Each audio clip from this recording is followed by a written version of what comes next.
It's a cool fall morning on a Saturday. There's a buzzing in the air.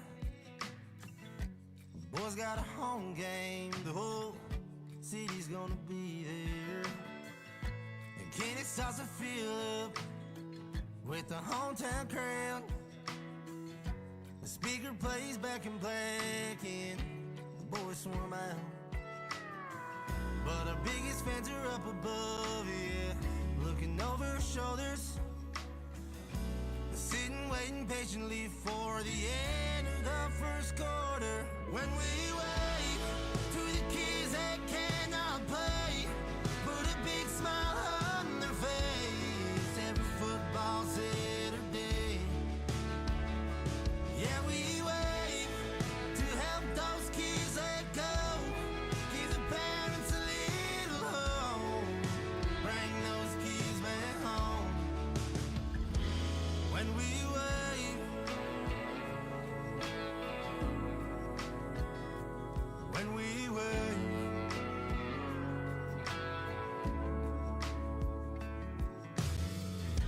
staying up on Friday night, yeah, after a long, long week, you finally start to see a smile. There's a different energy. He wakes up at the crack of dawn, puts on his black and gold, sits there waiting eagerly to go up to the 12th floor, where he can wave with a big smile on his face and watch the Hawkeyes play and forget about his pain. Yeah, he waits and finally lets go. Mama's got some hope that he feels at home. When he waves,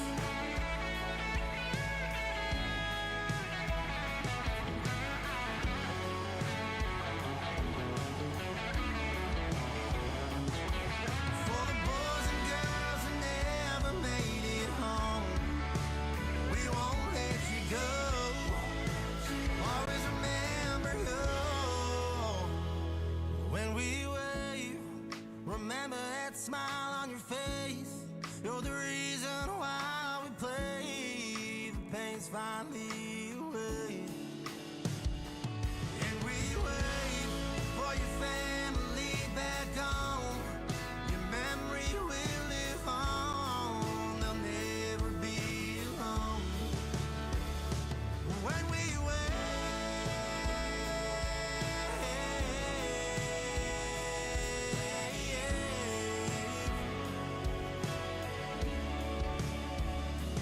when we wave, when we wave,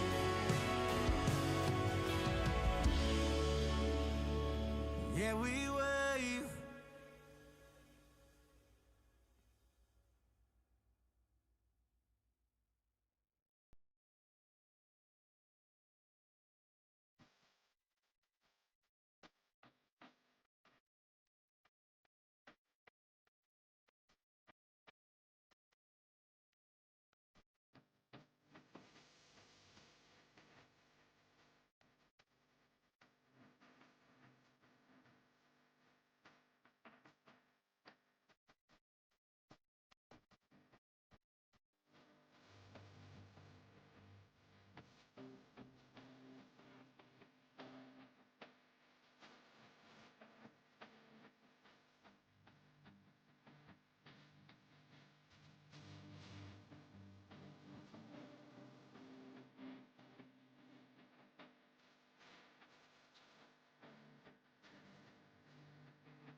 All right, good evening, Bronco fans, and welcome to tonight's coverage of the Belmond-Klemme Broncos football powered by Koloff Media.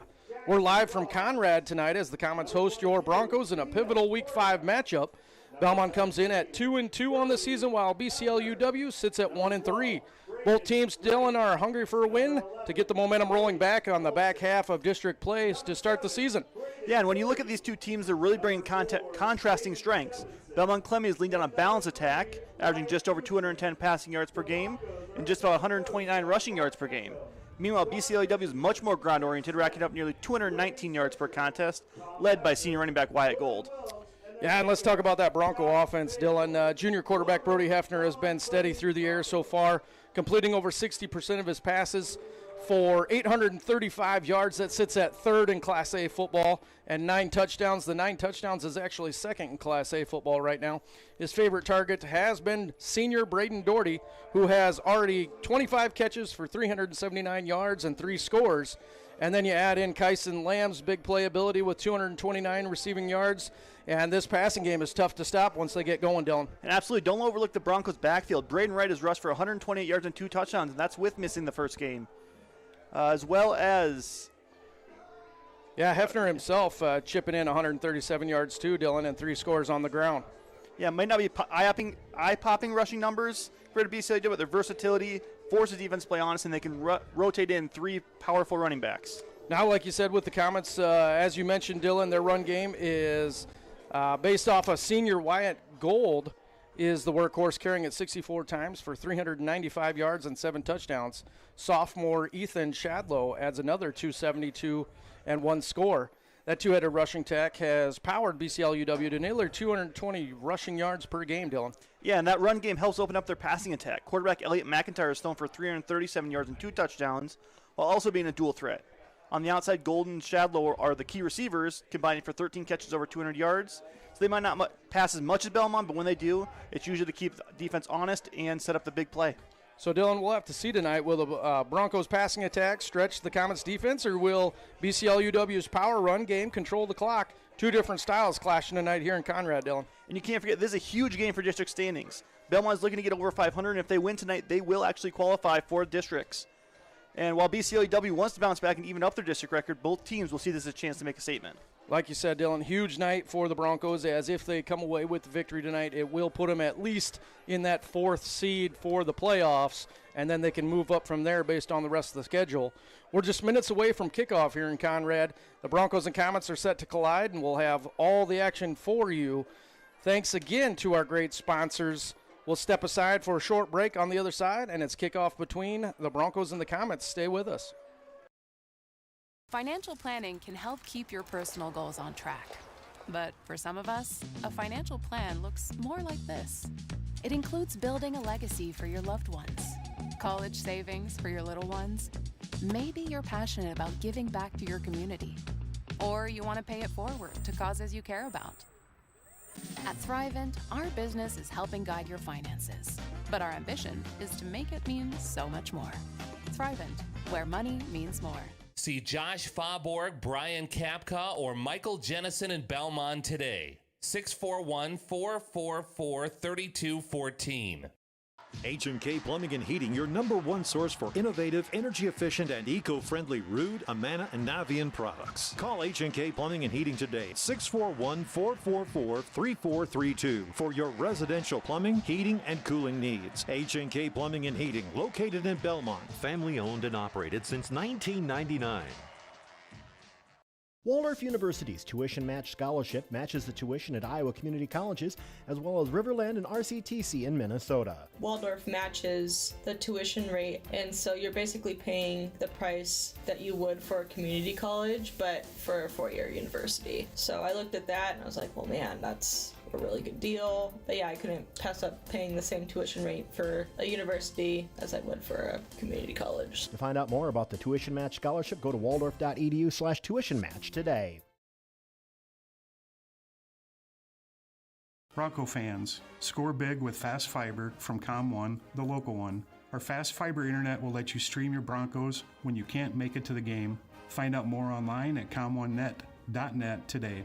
Good luck to our Belmond-Klemme Broncos from ComOne, the local one. serving Hancock, Wright, and Humboldt County neighborhoods with friendly, fast fiber you can count on. See us at com1net.net today.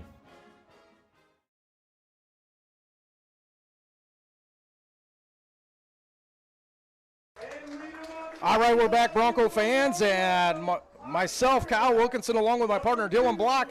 Dylan's got your starters on offense and defense tonight for the Broncos. Yeah, it should look very similar to last week, as we got Swisher, Buchanan, Doherty, Christian Berry, and Zach Hansen across the offensive line. Split out wide is Kyson Lee and Braden Doherty.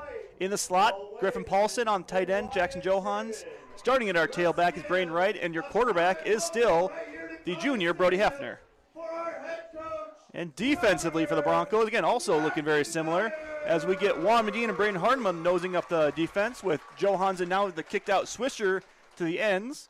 Wyatt Boozman and Braden Doherty man the corner spots. Your linebackers, Braden Wright, Jaime Stephenson, Liam Fournier. And your safeties, Brody Hefner and Blaze Paulson. All right, guys, we'll be right back after the national anthem for the coin toss.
All right, we're back, Bronco fans, here as we get ready. The Broncos are heading to the sideline. We'll see who comes out for our captains. I believe it's been the same so far, Dylan, for every game.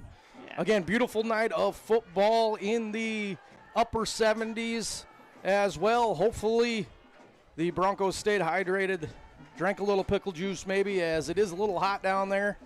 And up here in the booth as well, Dylan. Yeah, a little stuffy up here, and again, just a nice night actually out in the field. You do have a little bit of a breeze going right to left. So again, Broncos players in a little better situation than we are, but we do know from the past Broncos and other teams have had issues with cramping this year.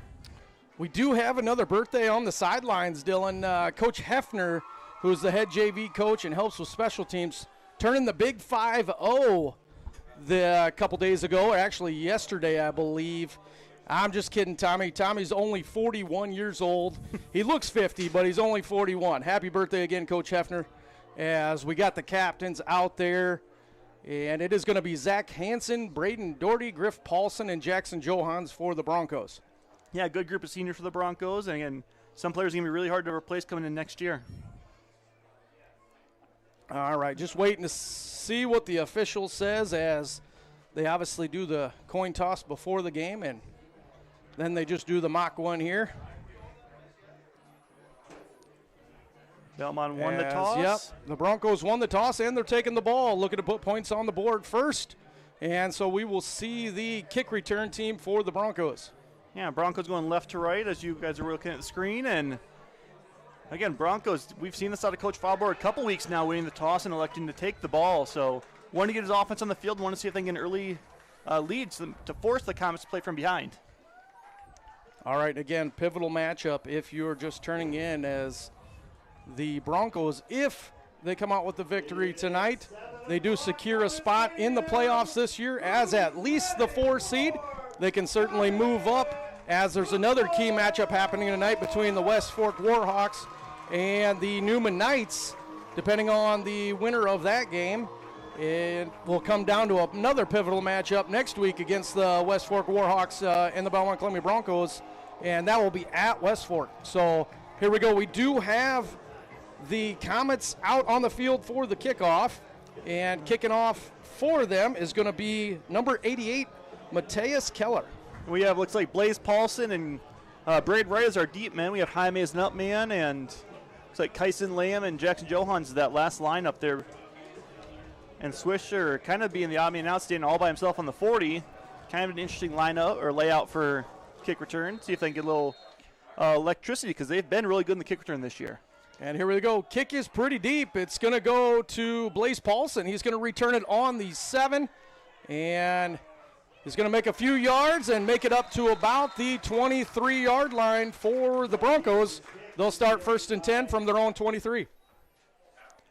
A good return by Paulson there. Gets it plus of the 20 is what you always ask for. And again, now you can see this Bronco offense has been so good this year. See if they can get this lead early.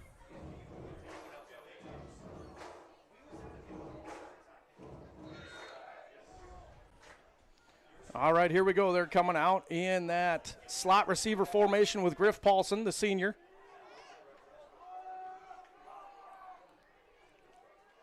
Hefner now checking the field as he takes the snap, looks for a quick pass, rolls out the other end, goes for a tight end dump to Johans, gains 3 or 4 yards before he's being brought down. Yeah, one thing we talked about a couple weeks ago is the Broncos taking the easy play, and good job by Brody. They're taking an easy dump off, getting an early completion, and build some confidence. Yeah, nice play there. I don't know if they've ran that so far this year, but definitely the first time they've completed that play anyways. First time I've seen it, as it's going to be 2nd and 6 for the Broncos here. They're going to come back out in that H-back formation now with Wyatt Boozman in. Yeah, look for a run to Braden Wright here again. And Hefner is going to swing it out to right. He's going to go for a halfback pass. Doherty's open. He has to come back and get it, unfortunately, but still complete. And that's going to be a 1st down for the Broncos, and it's going to bring it up to about the 49-yard line for the Broncos. Yeah, huge completion there again. Braden Wright, not somebody you expect to throw the ball. Coach Fauber pulling out some tricks early in this game. Especially coming to the right when he's left-handed. Yeah, having to flip his hips and was actually still be able to put a pretty decent ball up where Doherty, an outstanding leaper, was able to just win the one-on-one. Yeah, nice spy roll, just a little short. Had to come back and get it, but all is good. He caught it. 1st and 10 Broncos. Just shy of midfield. Yeah, H-back, and Hefner takes the snap, hands it off to Wright this time. Wright runs over Buchanan and Swisher there to the left side of the line and gains what looks like about 4. Yeah, good. Possibly 5 maybe. Yeah, again, a great start again just for the Broncos, continuously moving forward as this clock continues to run. Already almost 2 minutes gone this first quarter. Yeah, going to be 2nd and a long 5 here for the Broncos. Paulson back in at that slot receiver role. Yeah, somebody who's been great on the catch and run, gets that short pass, and also caught that huge wheel route against, I believe it was AGOSR on that first drive, and ended up getting the half-and-half jersey. Here we go, Paulson in motion. Hefner takes the snap, fakes the swing, throws it down midfield. It's going to be a little too long for Paulson, but we're going to get defensive pass interference. The ball was uncatchable, folks, but the defender for the Comets was all over Paulson. Yep. So in high school, they're going to call that, and the Broncos are going to add 15 yards here and get an automatic 1st down. Yeah, good throw by Brady. They're putting it out to get it. And, Griffin was trying to run under it and looked like somebody had a grip of his jersey from the back holding him back.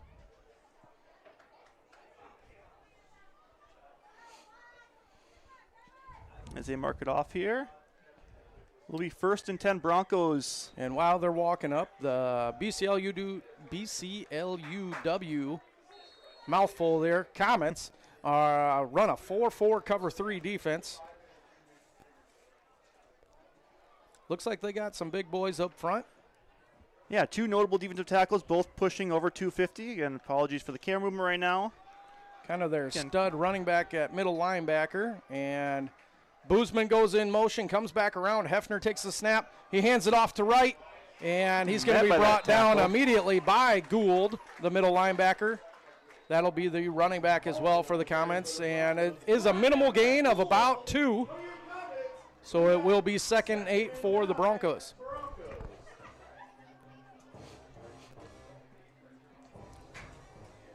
Yeah, and yes, we are running our own camera, folks, so bear with us. As Paulson's in that slot, he goes in motion. It's going to be a fake handoff to him, a quick slant to Kyson Lamb. It's complete. He shakes one defender and then goes back inside. And, yeah, it looks like it's going to be a first down for the Broncos. Nice completion there between Hefner and Lamb. Again, this Bronco offense just been methodical right now, taking easy plays, taking advantage of the running game, and have drove now all the way down to just shy of the 19-yard line for that Comet defense. And here we go. Broncos coming out in the H-back formation again. Motion by Boozman, and it's a handoff to Boozman this time. And he's going to get brought down in the backfield, unfortunately, by Maverick Grafke for the Comets. And we have a late flag on the... We have a late flag as looks in the vicinity of Swisher and the defender here. Let's see. Talking. We'll see what happens here, what the call is. Again, that far back judge was the one that threw it. Pointing towards the Broncos. They're backing up. It is going to be an unsportsmanlike conduct on the Broncos. And that's going to back them up 15 yards. You know, kind of the concept of getting rid of those mental mistakes, and we're starting out with one shooting ourselves in the foot this close to the goal line. Hopefully the Broncos can make up for it. However, it is going to be 2nd and a mile here. Let's see here what the official thing is on the scoreboard. Oh, looks like going to the first down will be the 9, and we're sitting at the 36, so that would be a 1st and 28. Oh, we do got an official timeout here as well, cleaning something up. All right, we're back, good to go. It's going to be 2nd and 25 for the Broncos, they're saying. And motion by Paulson. Takes the shot. Takes the shot deep to Lamb over the shoulder, and unfortunately Lamb's not able to bring it in. It's going to fall incomplete and be 3rd and long for the Broncos. Had the ball right there, little too far outside as Lamb had to almost brought it in though. Yeah, looking for a 3rd and long now. 3rd and 25 is what the scoreboard's saying, Dylan. Again, Broncos just need to get a chunk play here because they're in that go-to-go area. So, yeah, this is definitely 4-down territory, I would say. As slot receiver formation with Griffin Paulson, and Brody takes the snap, looking for a deep pass, goes underneath to right in the flats, and he makes up all that penalty. We are going to have another flag, though. 2 more flags come out, and hopefully there's one in the backfield and one about right around the tackle spot. At most, hopefully they're offsetting penalties, as it looks like it might have been a face mask on right, or to right, and then it also might have been a holding on the Broncos. So we'll see here. Again, our word means nothing until the officials say anything. So Wright was able to make it all the way down to about 4 yards to go before a first down. Yeah, another great play by the Broncos, taking an easy ineligible man downfield. Ineligible man, on the pass. And then let's see here. Let's see what that penalty on the sideline was about. And personal foul. Personal foul on the offset. Replays, 3rd down. So it makes you wonder if he got hit when he went out of bounds or if somebody jumped in a pile there. Not sure there because they did not call a face mask. So just offsetting penalties. So we'll replay the down. Heck of a play, though, by Braden Wright on the flat pass from Hefner. Again, just shows that Bronco offense can pick this up if they need to. Can build a little confidence even if that play doesn't count. And they're going to go with a swing pass to Wright this time. Nice perimeter blocking by Lamb. And Wright's able to get a good chunk back, but it is still going to be 4th and long for the Broncos. Looks like about 4th and 15.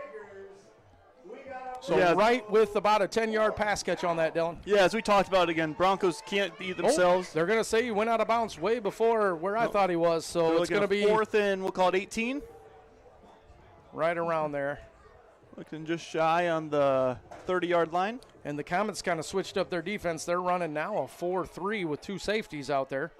Yeah, Broncos showing that deep pass game, having to kind of make some adjustments as they now kind of rotate down to a single high. And Hefner fakes the throw, goes deep to Doherty. And Doherty's got to go up and get it, and it's knocked out of his hands, unfortunately. And since that was 4th down, that is going to be a turnover on downs for the Broncos, and it will be Comets ball, 1st and 10.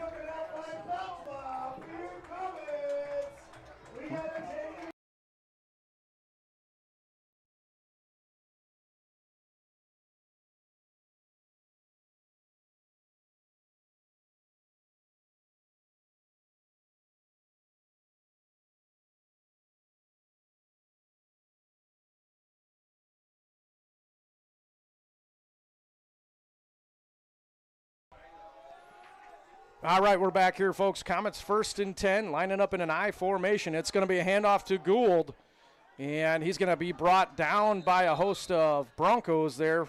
Swisher, Fournier, and Medina all in on the tackle for the Broncos. Yeah, end up gaining about 4 on the hit line scrimmage, able to kind of fight forward and get 4 more yards.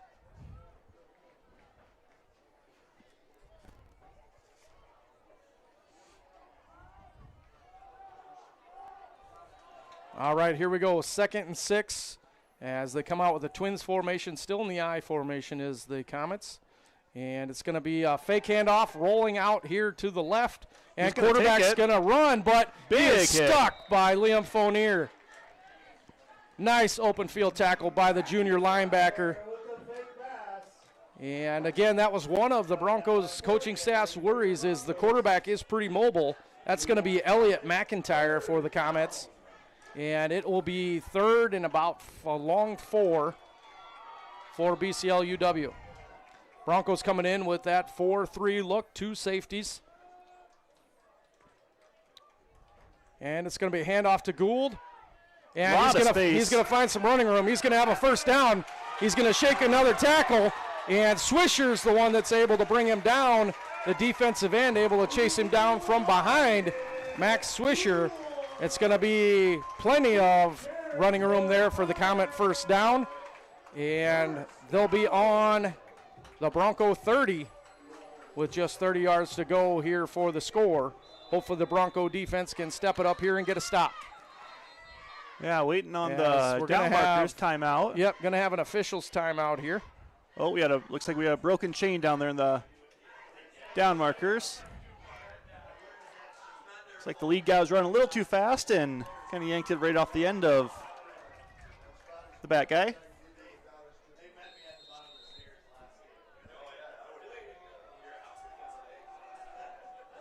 All right, here we go. 1st and 10 Comets. McIntyre with the rollout again, looking to pass. He passes underneath. It is complete, and he shakes a couple tackles from the Broncos, and Braden Wright's finally able to bring him down. That's going to be a pass to Avery Shipper.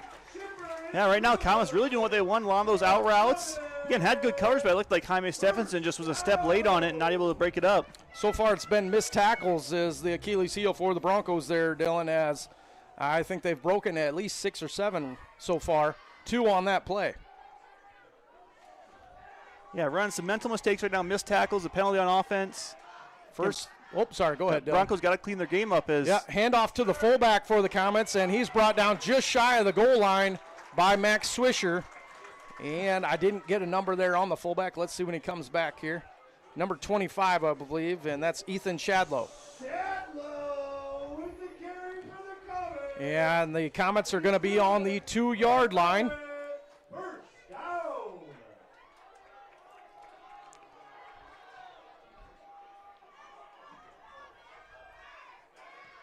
And it's going to be a handoff to Gould, and he's going to be met by a brick wall named Liam Fournier again, as well as Juan Medina.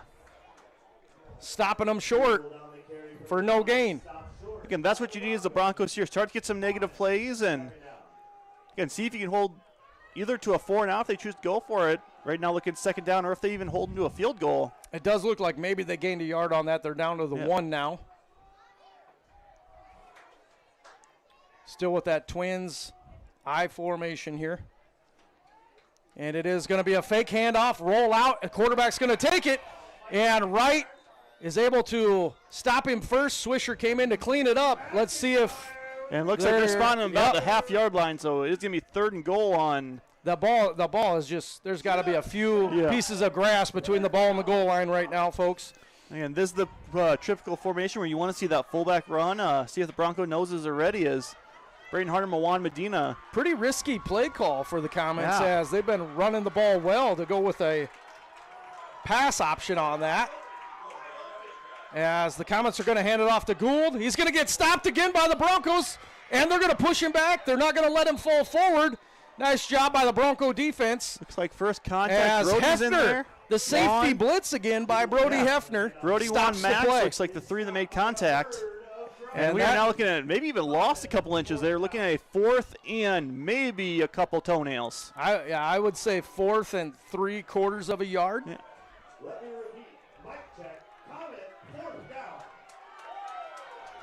So here we go. Let's see if the Broncos can do it one more time and get a turnover on downs here.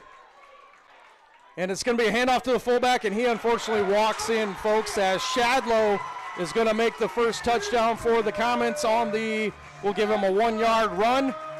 And the Comets are going to go for the extra point here.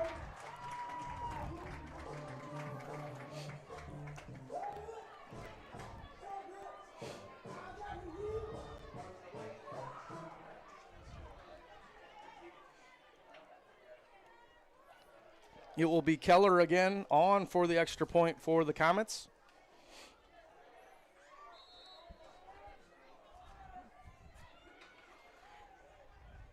Kick is up, looks decent, and it's good. So the Comets are going to take a 7-0 lead over the Broncos. And we'll be right back after we pause from a word from Thrivent Financial, helping you live with clarity and purpose. Financial planning can help keep your personal goals on track. But for some of us, a financial plan looks more like this. It includes building a legacy for your loved ones, college savings for your little ones.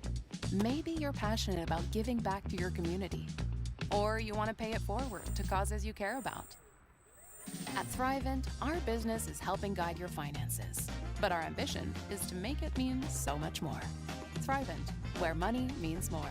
See Josh Faubourg, Brian Kapka, or Michael Jennison in Belmond today. 641-444-3214. All right, we're back, Bronco fans. Unfortunately, the Comets do score first here and are up 7-0 on the Broncos as the kick return team gets back out there. It is the same as before, Paulson and Wright, along with Stephenson back deep. We'll see here, Keller kicked it to Paulson last time, had a decent return. Yeah, Broncos, really one thing that hurt them last drive was the personal fouls and the holdings. The kick is up. It's going to be to Wright this time. He fields it on the 3. And good blocking so far by the Broncos as Wright finds running room up the middle. And he's going to bring it out to the 41, 42-yard line. It looks like the 41-yard line. So a 38-yard return for Braden Wright on the kickoff, setting up the Bronco offense with good field advantage here. Yeah, just what you need to answer that long BCLUW drive is great starting field position and a Bronco offense that's really played well the entire first drive outside of one bad penalty. And here we go, Bronco 1st and 10. They're going to start out with Boozman at that H-back. He goes in motion. Hefner takes the snap. It's going to be a QB run. And he's going to get bottled up, stood up, and driven backwards. Not before he gains, looks like about 4 yards on the play, so it'll be 2nd and 6 for the Broncos.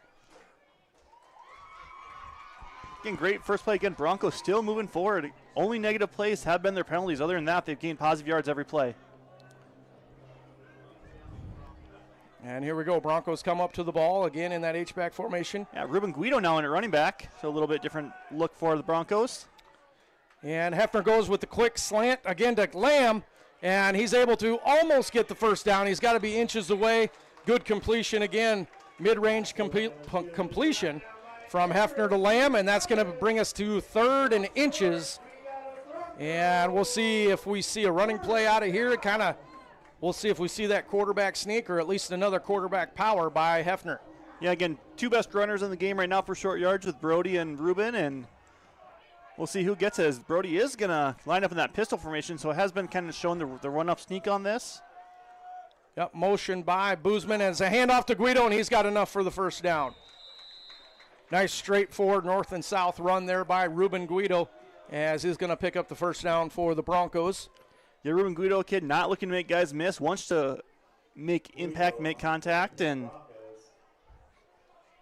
again, the Broncos with a three-headed monster there at halfback, running back with Wright, Guido, and Stephenson, as the coaching staff feels like they can put any of the three in there and not drop off at any moment. So right now it is Guido's series as they're going to fake the handoff. Hefner's going to roll out looking for Doherty. He's going to go underneath, however, to Johans. It is complete, and it's going to be a gain of about 7 or 8 here for the Broncos. Tough catch by Johans. Getting sandwiched by 2 Comet defenders and was still able to hold on. And yeah, caught the ball and was hit right away by the Comet defenders. So nice equal matchup we got going here, as it will be 2nd and short for the Broncos. Yeah, and a relatively quick first quarter. We're down under 2 minutes already in the first quarter, down to about minute 37.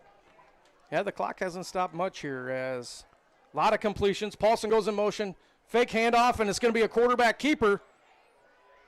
And he's able to get the first down for the Broncos and then some, so it will be 1st and 10 as the Broncos move the chains.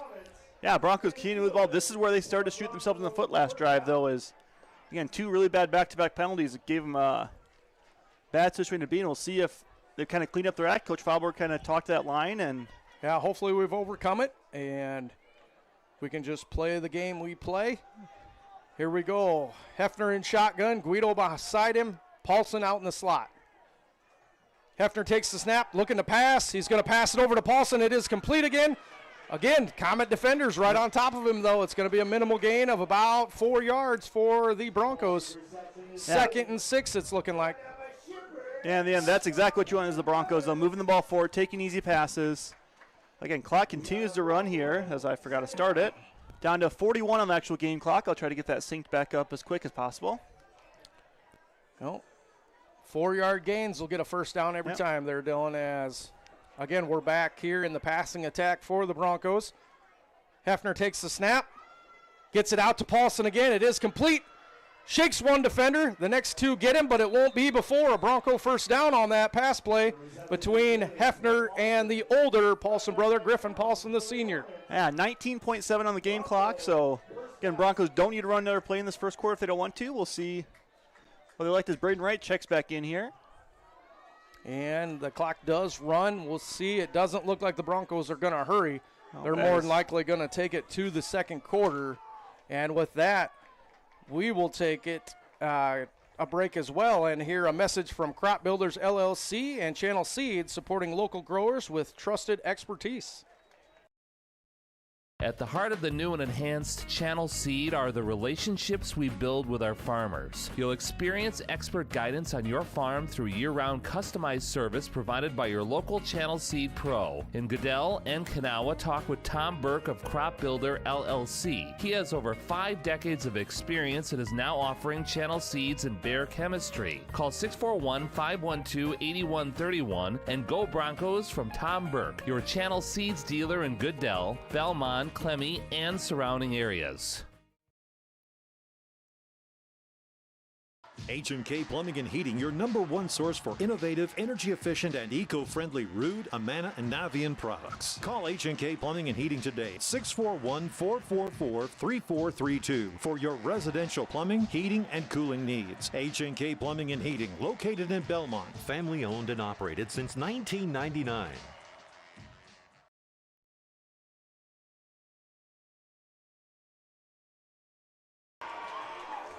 All right, we're back, Bronco fans, as coming out for the second quarter.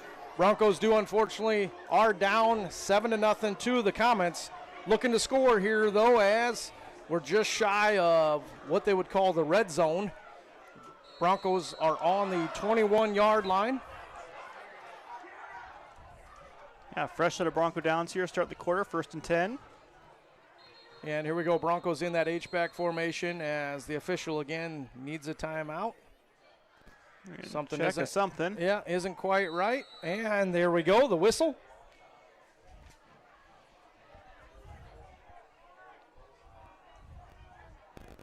And Brody checks to the sidelines here.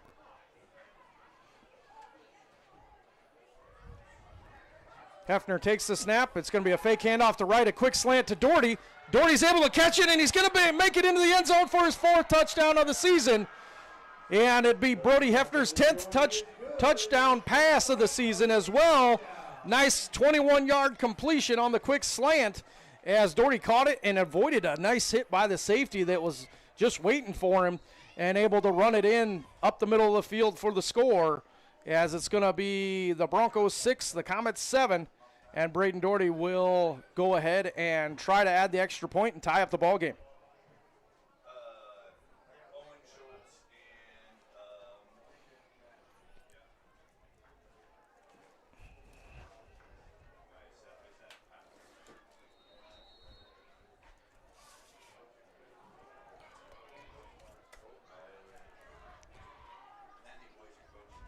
Again, Doherty lines up for this extra point. The hold is there. Doherty's kick is up. It's a skyrocket one, and it is good. That's going to tie the score. Broncos 7, Comets 7. And we'll step aside for a quick word from Clayton County Recycling, reminding us all to do our part for a cleaner tomorrow. Clayton County Recycling of Belmond and Kensett. Turn unwanted items into cash. Clayton County Recycling will buy scrap iron and metals, car bodies, industrial scrap, heavy equipment, farm machinery, aluminum, and copper. On-site pickup and dumpster service available too. Clayton County Recycling of Belmond and Kensett, serving communities in northern Iowa and southern Minnesota. Open Monday through Friday, 7 a.m. to 4 p.m. and Saturdays, 7 a.m. to 11 a.m. Clayton County Recycling online at ccrrecycling.com.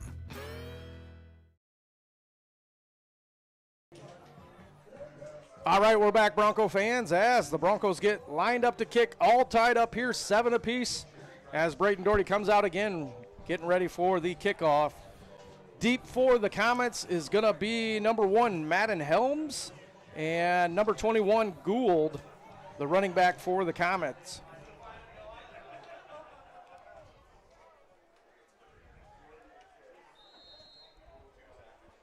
Doherty set to kick for the Broncos.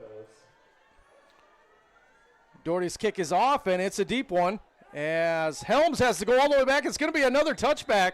That's Doherty's 3rd touchback of the season. Before that, it's been all the way back since we've seen Edwin. I'm not even sure what his last name is, Dylan, but he was a heck of a field goal kicker, set the record. That's got to be at least 6 or 7 years ago for the Broncos. That's the last time we've ever had a touchback, and Doherty's got 3 of them so far this year, as it sets up perfectly for the Broncos defense. Comets will take it 1st and 10 on the 20. Yeah, I believe that was my first year here, so I believe it was 6 years ago, senior year of Jordan Meyer and Caleb Carlson. And here we go. Handoff is to Gould, and he's brought down immediately by the Bronco defenders. That's going to be Swisher and Medina again. As Medina, that's a yard loss here. Yeah, Medina quietly in on almost every tackle so far that they have ran, Dylan, and that was McIntyre again, quarterbacking for the Comets. Yeah, again, great play by the Broncos, getting pressure early. Again, Wyatt Gould being such a good running back. Broncos beating him early. Can't let him get going, because if he gets going, the Bronco defense is in for a long night. As from up here, it looks like the Comets have a pretty decent-sized offensive line. And it's going to be a handoff to Gould again. Met by Medina in the backfield, slows him up, and Swisher brings him down. Again, that Bronco front 4 kind of answering some questions. Bad first drive, and Fournier also, Dylan, in on the tackle. It's kind of been a 3-headed monster between Medina, Swisher, and Fournier for nearly all the tackles. Yeah, kind of surprising for the Comet offense, though, is as you watch other games, you see a lot more of their wing T worked in, and this time they've only shown that I formation and now a spread look. Yeah, spread with trips over to the left side. McIntyre takes the snap. He rolls over to the trip side as well. Going to be pressured. He's going to run himself, and Swisher nails him from behind and actually drives him into Paulson. And he is slow to get up. Yeah, Max kind of fell down himself. I'm not quite sure what happened there, and then the quarterback is still not getting up, folks. He took a big hit from the back, so we're actually going to take a quick break here. And Swisher hit him with a monster hit and ran him right into whoever the other defender was over there for the Broncos. I believe it might have been Boozman, and we'll take a break here, folks, and listen to a few of our sponsors while they check out McIntyre for the Comets. Waldorf University's tuition match scholarship matches the tuition at Iowa community colleges, as well as Riverland and RCTC in Minnesota. Waldorf matches the tuition rate, and so you're basically paying the price that you would for a community college, but for a four-year university. So I looked at that and I was like, well, man, that's a really good deal. But yeah, I couldn't pass up paying the same tuition rate for a university as I would for a community college. To find out more about the tuition match scholarship, go to waldorf.edu/tuition match today.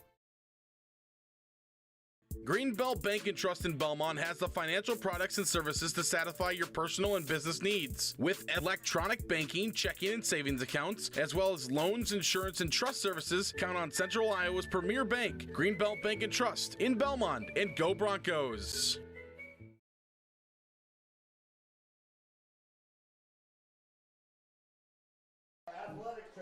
All right, we're back, Bronco fans, as McIntyre is able to make his way off the field himself, kind of holding a shoulder/arm, so we hope the best for him and hope he's able to return coming up here soon for the Comets.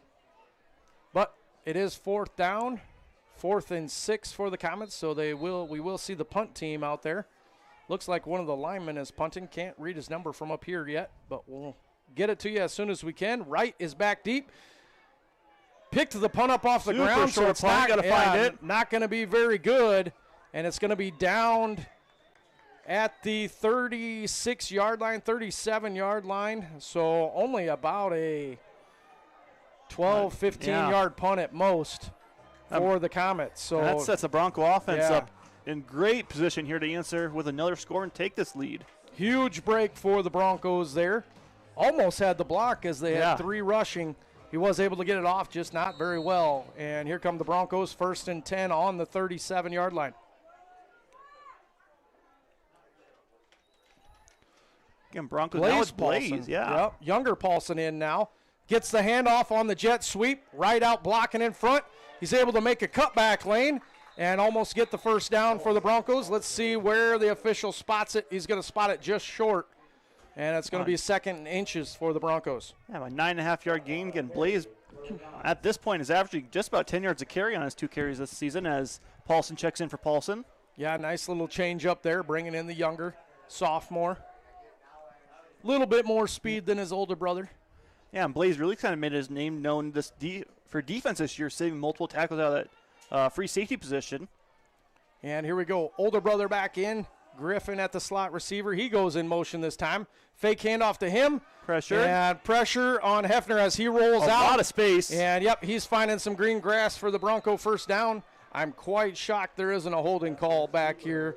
Yeah, it looks like Zach got away with one. Yeah, the Broncos definitely got away with a hold as that defensive end would have had Brody stopped. But no flag, so we're continuing on, and it's in favor of the Broncos, so we're good with that, Dylan, as it's going to be 1st and 10 Broncos.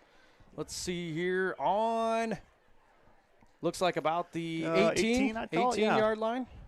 And it's New Year official spot of the 18, so we'll go with him. And here we go, motion by Boozman, handoff to right up the middle as he shakes and bakes a little bit, but is dragged down from behind by Gould. And another Swisher safety confrontation over there. Has just got to be a little careful. Yep. Again, a little late block, but again, back ref this time letting him play a little bit. It was a clean block. And I'd like to see your line get to that 2nd, even 3rd level there. Swisher is very good at getting downfield, and you know, he's kind of a battering ram as McIntyre just found out there on defense. It is going to be 2nd and 6 for the Broncos. Yeah, and big confidence to this year for Max as somebody who's been averaging basically a personal foul a game last year. Has really cleaned up. Had one bad one this week. And here we go. Hefner looks for the quick slant. Does go out to Doherty. Doherty's able to shake the first defender, go outside, dive for the end zone. He's going to come up short. He's going to be about the 2 or 1 yard line, it's looking like, for the Broncos. Another first down, 1st and goal. Bronco, first down. They will be on what looks like maybe the 3 yard line, Dylan. Yeah, it's kind of hard to see. It's on that far hash, but I do believe it's that one line behind. As this guy spots it, about just past the 3 yard line.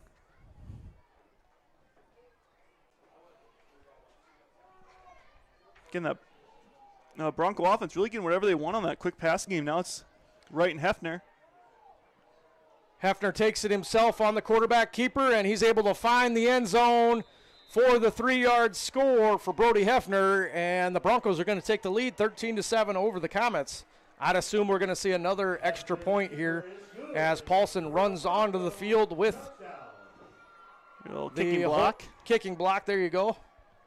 Trying to come up with the words. Yeah, something a little special you don't see very many levels outside of lower end high school. And here we go, Griffin Paulson the holder, Doherty the kicker. Snap is good, it's down. Doherty gets it up, and it's wide right, unfortunately, just barely. So the kick is no good. The score will stay Broncos 13, Comets 7. And we'll take a moment for a message from Greenbelt Bank and Trust, investing in our communities and future leaders. Greenbelt Bank and Trust in Belmont has the financial products and services to satisfy your personal and business needs. With electronic banking, checking, and savings accounts, as well as loans, insurance, and trust services, count on Central Iowa's premier bank, Greenbelt Bank and Trust in Belmont, and go Broncos.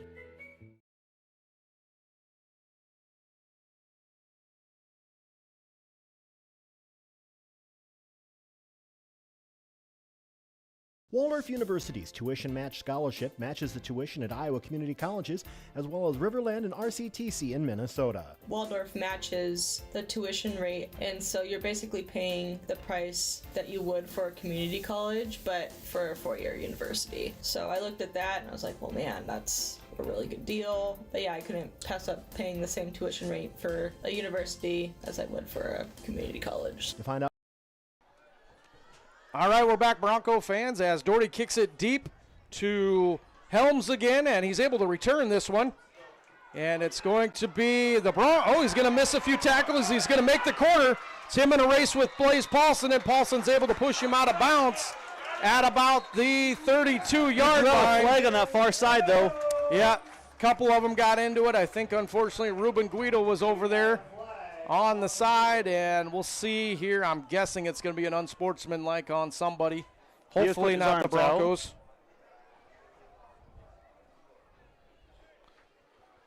Yeah, official is signaling unsportsmanlike. Let's just hope it's not on us. Maybe it's on both teams and it'll be offsetting. Ball and sportsmanlike Broncos. Yeah, it is going to be on the Broncos as of right now. Yep, and that's all they're going with. So it's going to be another 15 from the end. Yep, 15 yards added on for the Comets. Broncos just unfortunately can't get over those mental mistakes and engaging in those personal battles that don't matter and hurt your team. So hopefully we can get that figured out, as it will be 1st and 10 Comets now from the 47-yard line, 48-yard line, about midfield.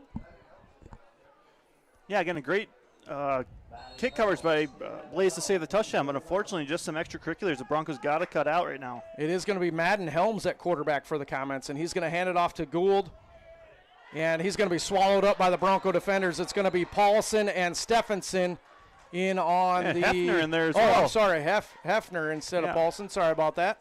So Hefner and Stephenson in on the tackle. Now Brody and Blaze have that such same build.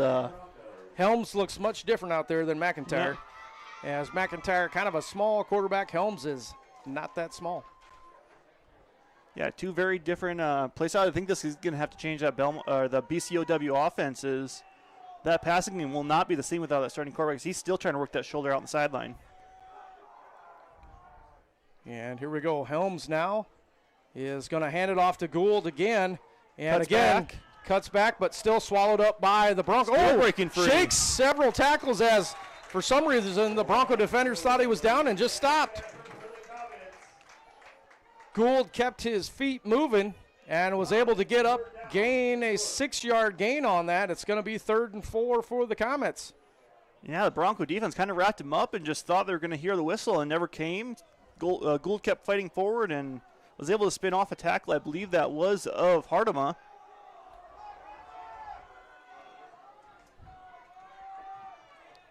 Helms hands it off to Shadlow this time, who's going to be brought down by the Broncos, initially grabbed by Stephenson and Wright.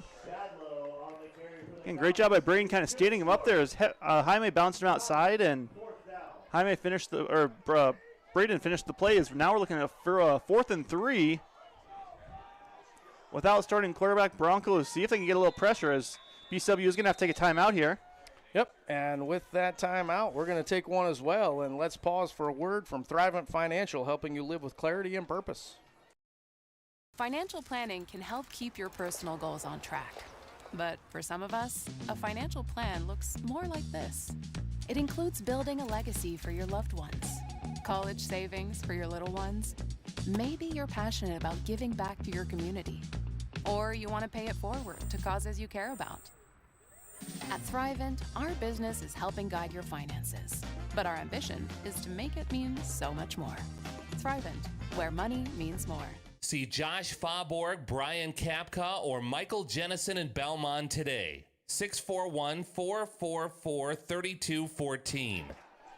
All right, we're back, Bronco fans. Here it's going to be 4th and short for the Comets. It does look like they're going to go for it, folks. Let's see if that Bronco front 7 can stop them, as Hefner is now up there at defensive end, or blitzing safety, we're going to call it, in that 5 front. And it's going to be a handoff to Gould, and he's met in the backfield. It's going to be a turnover on downs as Swisher and Stephenson are able to get a hand on him. Yeah, Jaime, first contact on there, fighting through as a linebacker. And Max finished it up, puts the Broncos back in good field position. Great job by Coach Ketchum on the defensive call there, bringing up the safety blitz on the end, covering that outside bounce. And then we had the linebackers, Stephenson and Wright, stuffing up the middle for the Broncos. It will be 1st and 10 now. Bronco offense on the 45. Yeah, just what the doctor ordered for this Bronco defense. 2 straight great possessions, getting 3 and outs, and with that time a 4 and out. Here we go. Wyatt Boozman in the H-back formation. Hefner takes the option, pitches it out to Wright. He's able to get the corner, but he's going to be brought down by a jersey whip from Towney of the Comets, and it will be 2nd and 8 for the Broncos.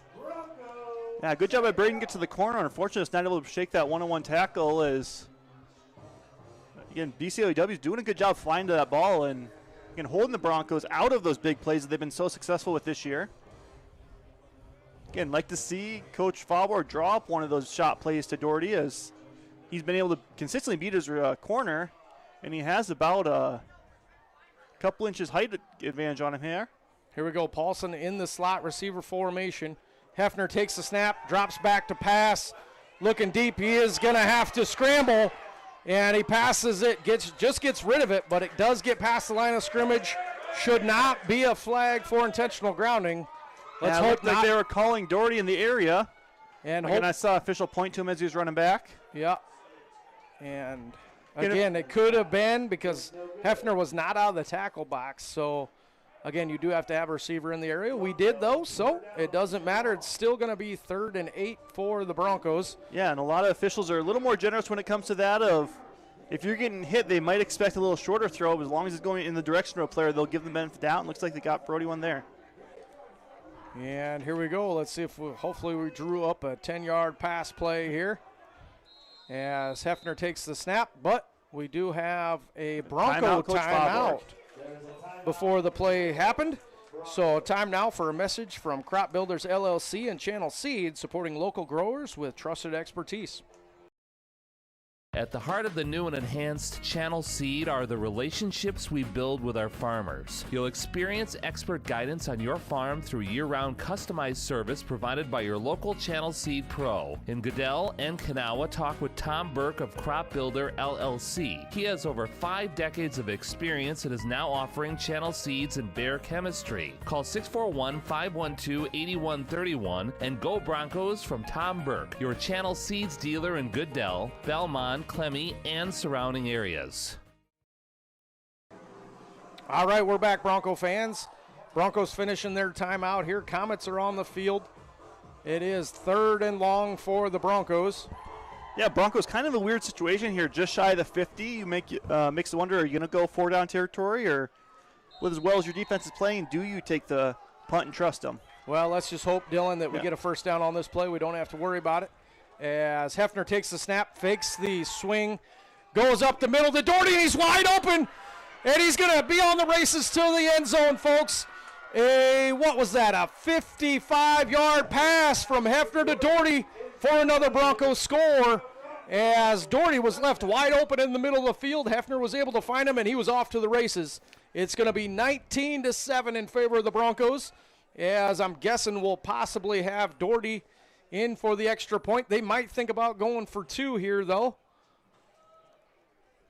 Hefner's staying out on the field, so I believe the Broncos are going to attempt to go for 2 to put them 2 scores ahead. Beautiful pass right on the money from Hefner to Doherty there for 55 yards. Again, just adding to both their totals. That's 5 touchdowns for Doherty, 11 for Hefner. And it's going to be a fake handoff. Another quick slant to Doherty, and it's complete. 2-point conversion is good. That's going to be the Broncos 21, Comets 7. Hefner to Doherty connection happens again in favor of the Broncos. And we'll be right back after this as we check in with our friends at One, keeping you connected at home, at work, and on the go. Bronco fans, score big with fast fiber from Com1, the local one. Our fast fiber internet will let you stream your Broncos when you can't make it to the game. Find out more online at com1net.net today. Good luck to our Belmond-Klemme Broncos from Com1, the local one, serving Hancock, Wright, and Humboldt County neighborhoods with friendly, fast fiber you can count on. See us at com1net.net today. All right, we're back, Bronco fans, after that great pass from Hefner to Doherty for 55 yards, and adding on the 2-point conversion from Hefner to Doherty as well. Braden Doherty never comes off the field, folks. Having a heck of a night himself, along with Hefner, and he's back to kick it off. Yeah, starting to see some flashes of that Week 1 game where it's all Brody and Doherty. I think he was mad that he came up 16 yards short of the yards record last year, and he's going to make sure he breaks that as Gould takes it for another touchback as he forces him to go into the end zone. And it's going to be Braden Doherty's 4th touchback. Just ran 55 yards, completed a 2-point conversion, and then kicks it into the end zone. Braden Doherty, legs of steel there. And it's going to be 1st and 10 Comets on the 20. And I just think Braden didn't want to run down. He kicked out of the end zone and saved himself a little bit of running. Well, there you go. There's another way of looking at it, Dylan. Taking some time off, not having to run to the sideline. I'm just going to kick it out of the end zone and give myself a break. Here we go. Comets come out. Helms still at quarterback for the Comets. Little confusion as there should be another receiver out there as he's pointing. A player. And coach just says run the play as it is a fake QB keeper. Yeah, QB keeper, and the Broncos are not fooled as Braden Doherty and Braden Wright come up for the tackle on Helms. It's going to be, let's see here, Helms now. A little shaken up. Yeah, a little shaken up. Kind of got the wind knocked down, looks like. Might have got one a little low. Little below the belt, I believe, Dylan, and he'll shake that off, get back in the huddle. And it's going to be for no gain, 2nd and 10 Comets. Yeah, Comets playing that play with 10 offensive players. Again, good job of the Broncos holding to no gain. Doesn't let a... They're now in shotgun formation. Trip set over there, and Helms is going to roll that way. Going to throw it out. It's going to be, Boozman had a hand on it, tipped it, and the Comets receiver caught it after that for a 1st down. Nice attempt by Boozman to get his 3rd interception on the year, but unfortunately goes off his fingertips into a Comet receiver's hands.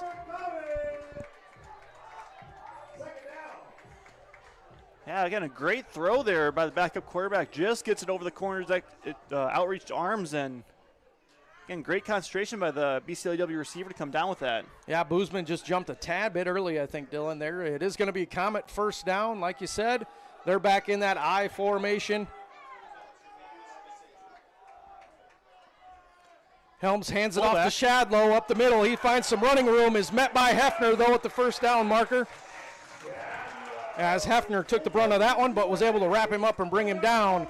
It's going to be a gain of 11, however, and be another 1st down for the Comets. Yeah, both nose tackles there got caught on the fullback trap. Hardman and Medina both get way too upfield, and fullback runs right behind their backs.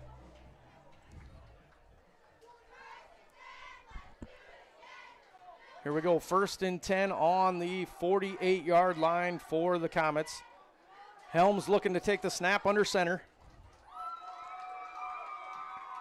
And it's going to be a fake handoff to Gould. He's going to roll out again, hit Shadlow in the flats, and he's brought down by Liam Fournier, the junior, but not before another Comet first down. Yeah, Comet's starting to get a little momentum built here. Again, Bronco defense playing just a little softer now, thinking they kind of have this coming easy, and unfortunately, this BCLUW offense is answering back pretty quickly.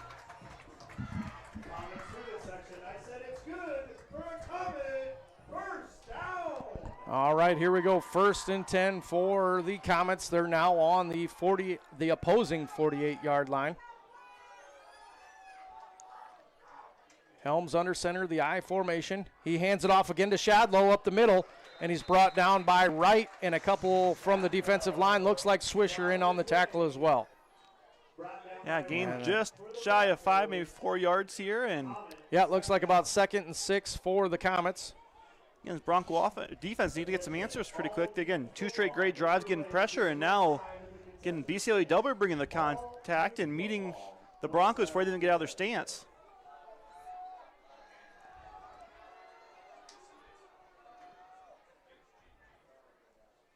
Helms takes the snap, another handoff to Shadlow, 3 carries in a row here, and he is brought down by Guido and Hefner.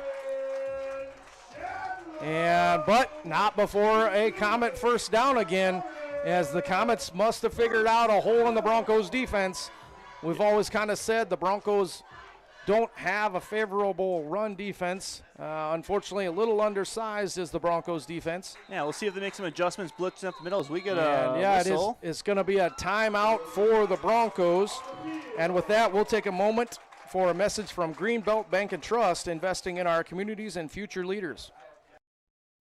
Greenbelt Bank and Trust in Belmont has the financial products and services to satisfy your personal and business needs. With electronic banking, checking and savings accounts, as well as loans, insurance, and trust services, count on Central Iowa's premier bank, Greenbelt Bank and Trust in Belmont, and go Broncos. All right, we're back, Bronco fans here, as both teams finishing up that Bronco timeout. As Coach Ketchum and Coach Fauborg got to have a word for the Broncos to kind of slow down the momentum. It is Comets 1st and 10. Ball is on the 30-yard line. Yeah, communication you hope's happening is telling those defensive tackles their job is to get the fullback every single play and leave everyone else to the ends. That defensive front does consist of Swisher and Johans, and in the middle is Medina and Hartema. Yeah, Braden, who didn't play much in that first couple games, has gotten pretty consistent playing time these last 2. And it's going to be another handoff to Shadlow. Swisher wraps him up, loses him, but he is wrapped up again by Guido and brought down by Guido and Hefner. Runs hard and moves his feet as Shadow and Gould for the Comets. It's going to be 2nd and 4, a 6-yard gain on the play. Yeah, never afraid to keep turning the legs. Keep that tackle locked in until those refs go off. And here we go, another handoff to Shadlow, and he's going to be wrapped up by Gould, but shakes that tackle. Ball's on the ground, as I believe the Comets got it back.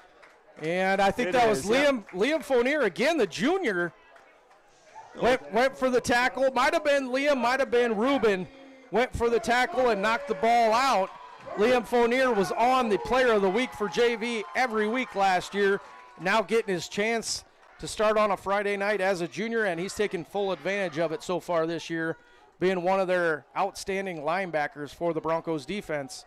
As the Comets catch a break there. Yeah, they do catch a break, get a 1st and 10. It's another handoff to Shadlow, and he is brought down, however. This time looks like by Hefner on the safety blitz again by Hefner. Hefner, Hartema, and Medina all in on the tackle there. Yeah, you like seeing that as Coach Ketchum is bringing that safety up as BCLUW not really threatening with a deep passer now, a lot of short out routes. Well, Hefner's as big as a normal defensive end, so good to see him out here. He's actually in a 3-point stance there, Dylan, and he's going to make the tackle in the backfield on Helms. Hefner probably with his first 3-point stance ever.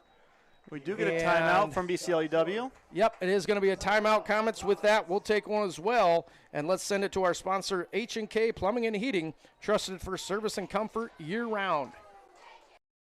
H&K Plumbing and Heating, your #1 source for innovative, energy-efficient, and eco-friendly Ruud, Amana, and Navian products. Call H&K Plumbing and Heating today, 641-444-3432 for your residential plumbing, heating, and cooling needs. H&K Plumbing and Heating, located in Belmont, family-owned and operated since 1999.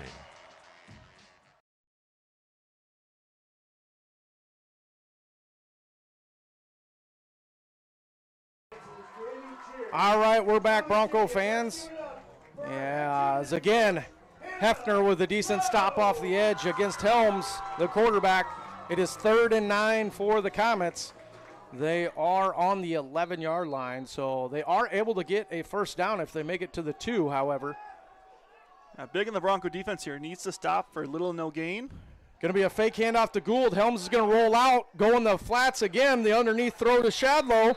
For a touchdown. Yep, it's going to be a touchdown from Helms to Shadlow for the Comets. As they found another one, the Broncos have run that play a little bit too, as the fullback goes through the line and comes out in the flats.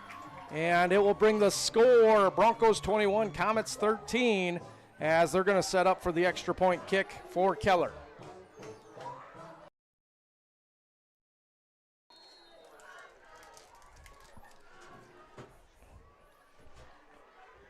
Just waiting here on the extra point. We got a left-footed kicker in Keller. And kick is up, hits the post and is off, no good. So another break for the Broncos, as the score is going to say 21-13 in favor of the Broncos. And now a quick word from Waldorf University, where education and opportunity come together. Waldorf University in Forest City allows you connections with professors on a personal level, and they're invested in your success. Waldorf student and softball player Janessa Weston. Having that background and having him be able to say, like, so you have these classes to get your major now, but you can add an extra major. So he encouraged me to, like, you could add operations management, and he's like, you don't have to, but this would benefit you because it would add more on your resume, it'd add more to your skills and all that stuff. Let Waldorf's faculty put their experience to work for you. Find out how at waldorf.edu today. Waldorf University, the AND school. All right, we're back, Bronco fans. Unfortunately, after that Comet touchdown, Broncos still hold the lead 21-13 as they get set up in their kick return. Blaze Paulson, Braden Wright, and Jaime Stephenson back deep for the Broncos. And Keller out to kick. Again, a left-footed kicker. You don't see that too often.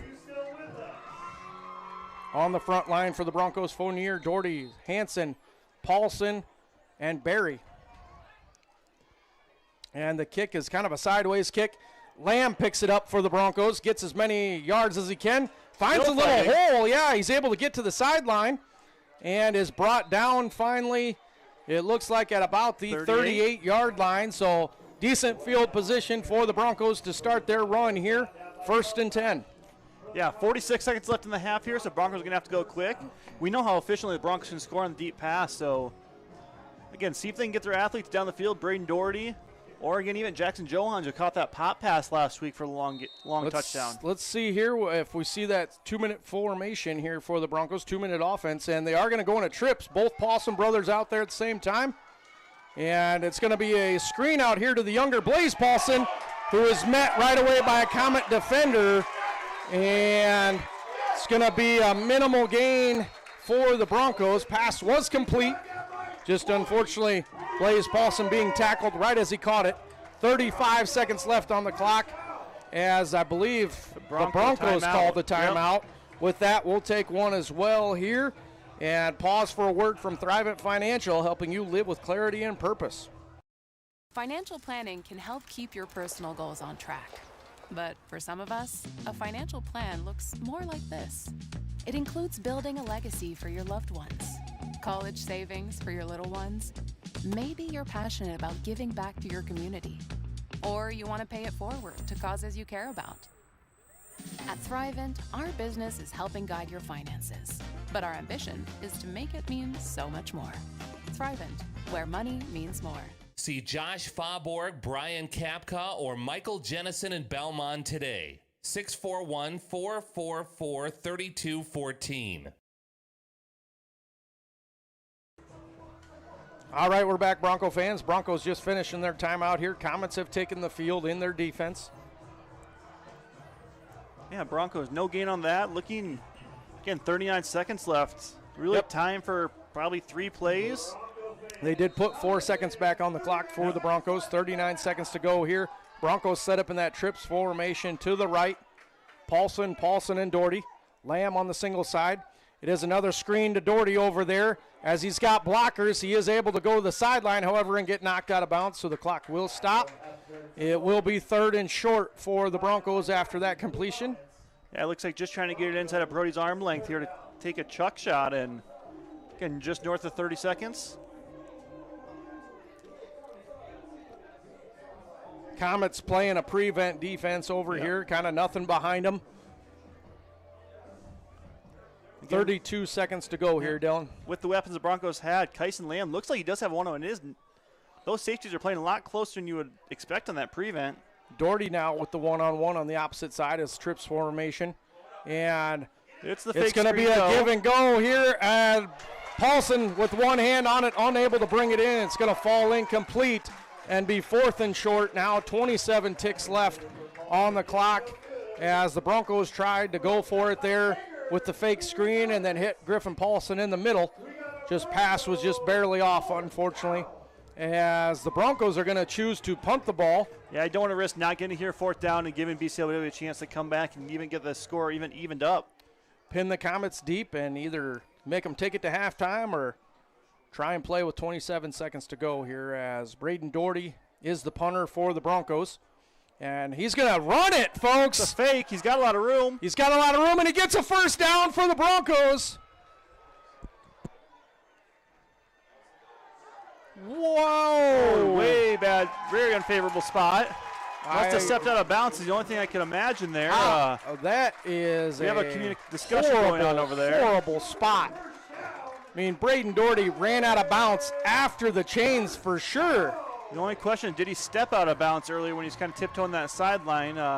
Being on the wrong side here, hard to see, but... And, folks, it's going to be a turnover on downs. I don't know how that's possible, but that's the call, and I guess we got to go with it no matter what we think. And again, downside here being on this far side is we can't see if he did step out. We don't have the beautiful NBC crew that can get that beautiful technology of the sideline view.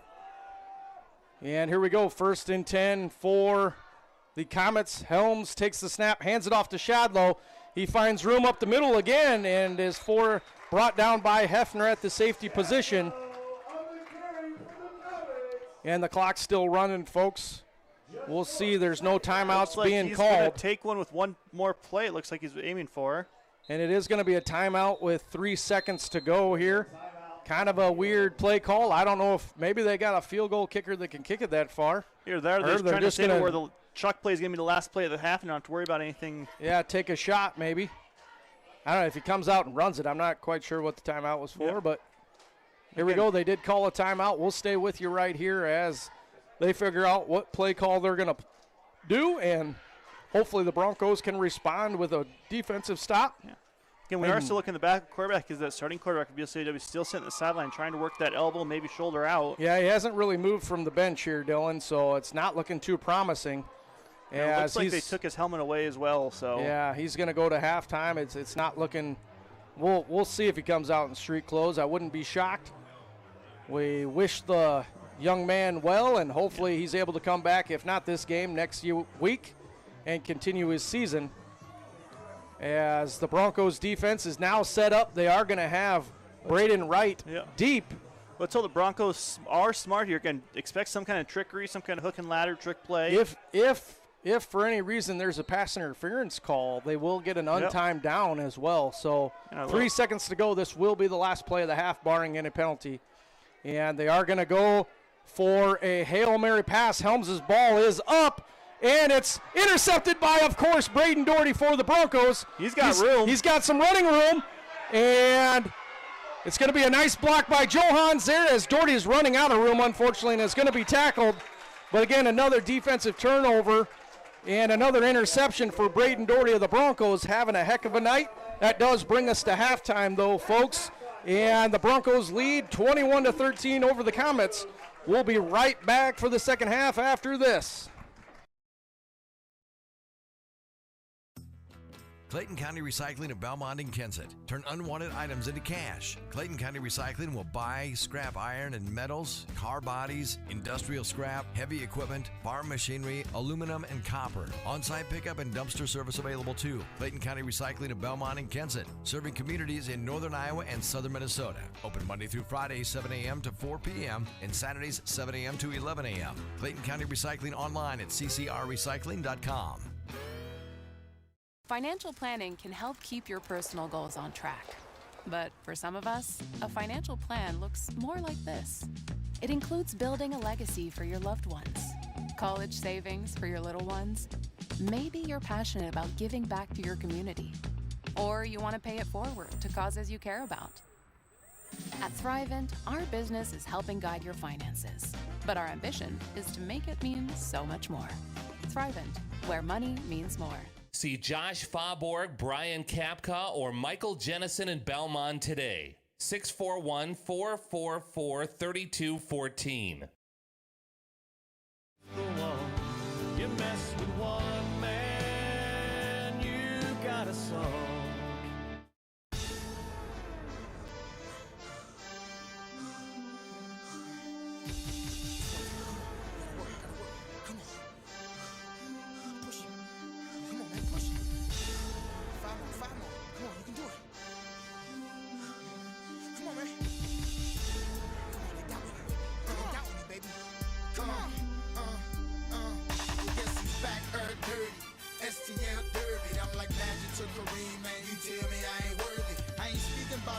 I'm speaking about income.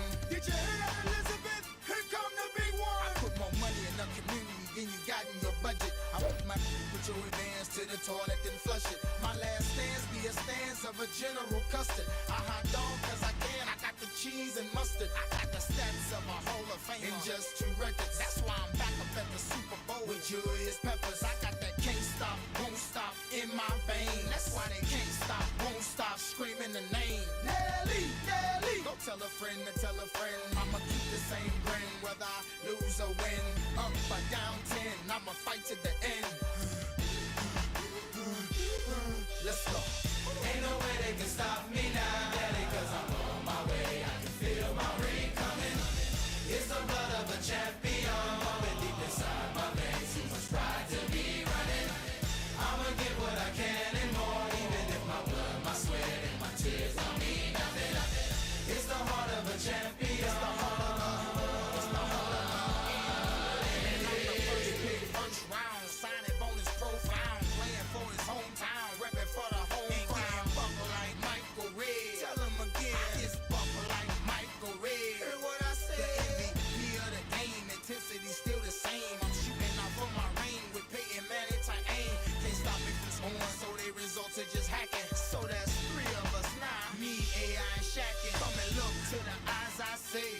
Cover man with more heart than Hallmark on Valentine's Day. I'm the one that you've been raving about, like Ray Lewis. I think you ought to go and change your route, cause you don't know if I'm blitzing or if I'm sitting and reading, waiting for you to go and trip, drop back and throw up a pick, man. Ain't no way they can go. Ain't no way they can go. Ain't no way they can go. Ain't no way they can go.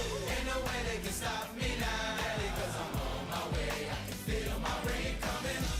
It's the blood of a champion pumping deep inside my veins. Too much pride to be running.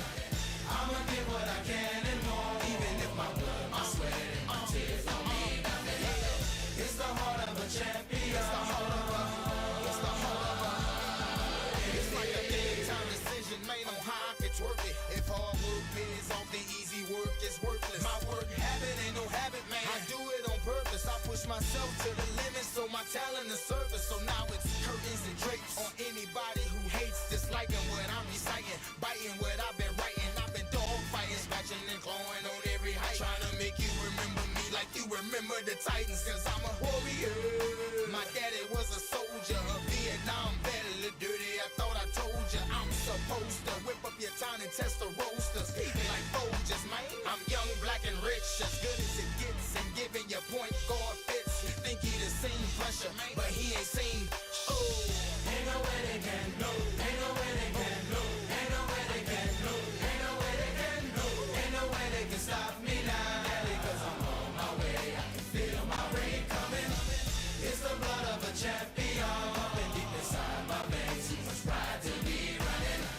I'ma give what I can and more, even if my blood, my sweat, and my tears don't mean nothing. It's the heart of a champion. Ain't no way they can stop me now, daddy, cause I'm on my way. I can feel my rain coming. It's the blood of a champion pumping deep inside my veins. Too much pride to be running. I'ma give what I can and more, even if my blood, my sweat, and my tears don't mean nothing. It's the heart of a champion.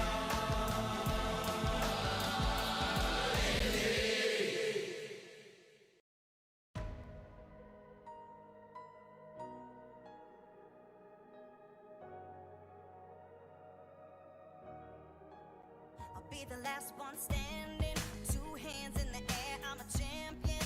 You'll be looking up at me when it's over. I live for the battle, I'm a soldier. Yeah, I'm a fighter like Rocky. Put your flag on your back like Ali. Yeah, I'm the greatest, I'm stronger.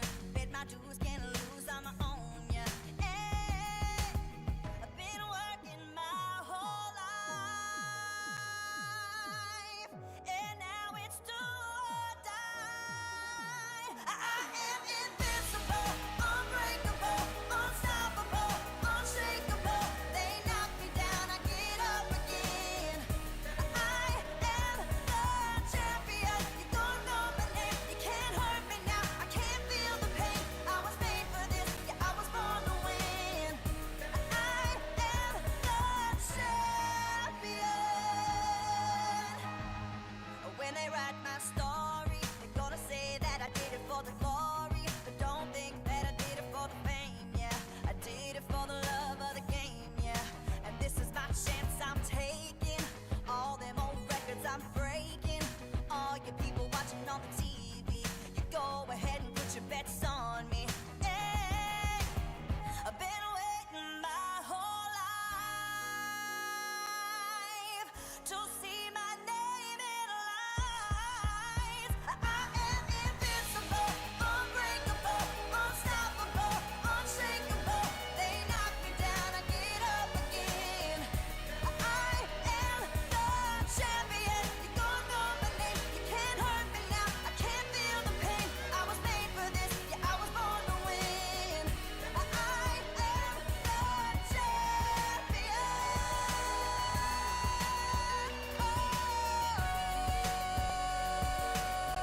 Born champion. The C is for the courage I possess through the drama. H is for the hurt, but it's all for the honor. A is for my attitude, working through the patience. Money comes and goes, so the M is for motivation. Gotta stay consistent, the P is to persevere. The I is for integrity, innovative career. The O is optimistic, open and never shut. And the N is necessary, cause I'm never giving up. See, they ask me how I did it, I just did it from the heart. Crushing the competition, been doing it from the start. They say that every champion is all about his principles. Carry. I am invincible, unbreakable, unstoppable, unshakable. They knock me down, I get up again. I am the champion. You don't know my name, you can't hurt me now. I can't feel the pain. I was made for this, yeah, I was born to win. I am the champion. Yeah. Surpassed all rivals.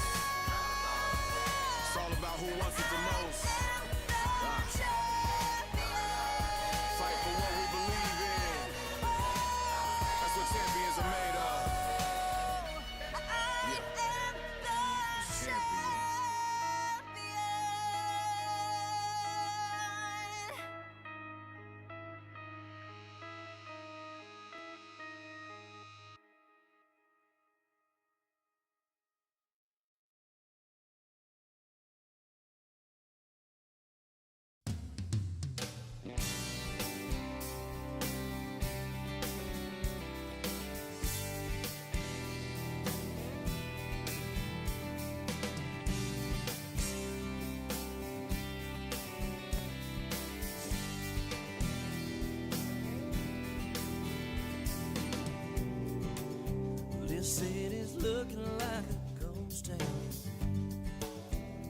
All the stores downtown, they've been closing down. Yeah, the only lights and shining lights are lighting up the sky above Memorial Drive. And if you want to see it, you better come on down. 'Cause when the band fires up that old Glory sound, it's the moment we've all been waiting for. We're lining them up and the whistle blows. This ain't no game right here, it's more like religion. And we built this thing right here, a football tradition. So everybody get up and feast your eyes on the highlight of small town life. It's Friday night.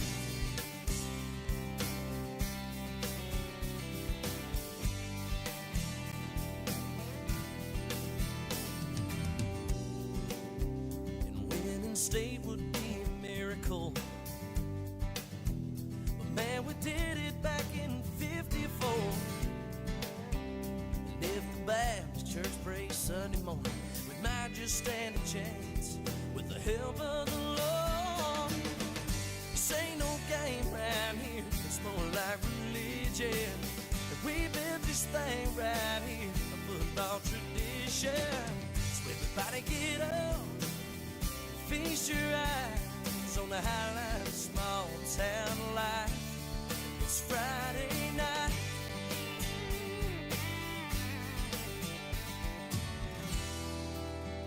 And now the stadium is quiet, standing here alone on the sole 50-yard line.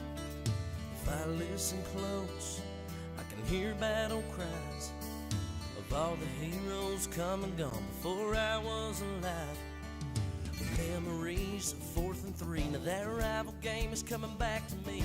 It meant more than a big state rank. If we could do it again, it'd never be the same. Remember the lights and the butterflies, giving it all just one last time. 'Cause heroes are remembered, but dragons never die.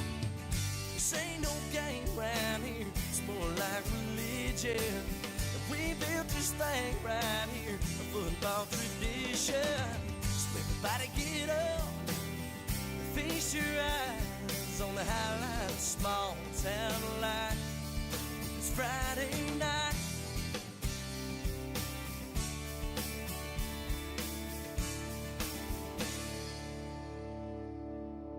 Come on.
to work, stuck in traffic, going slow, nothing on the radio. I don't wanna be another chore to check off on your list. Things you gotta do and places that you gotta go.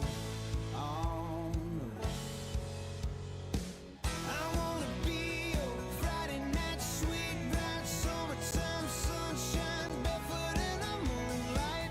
I wanna be your jackpot, hot spot, wide open road in a candy apple rack top. I wanna set you free, I wanna take you high. I wanna be your Friday night. Oh, your Friday night.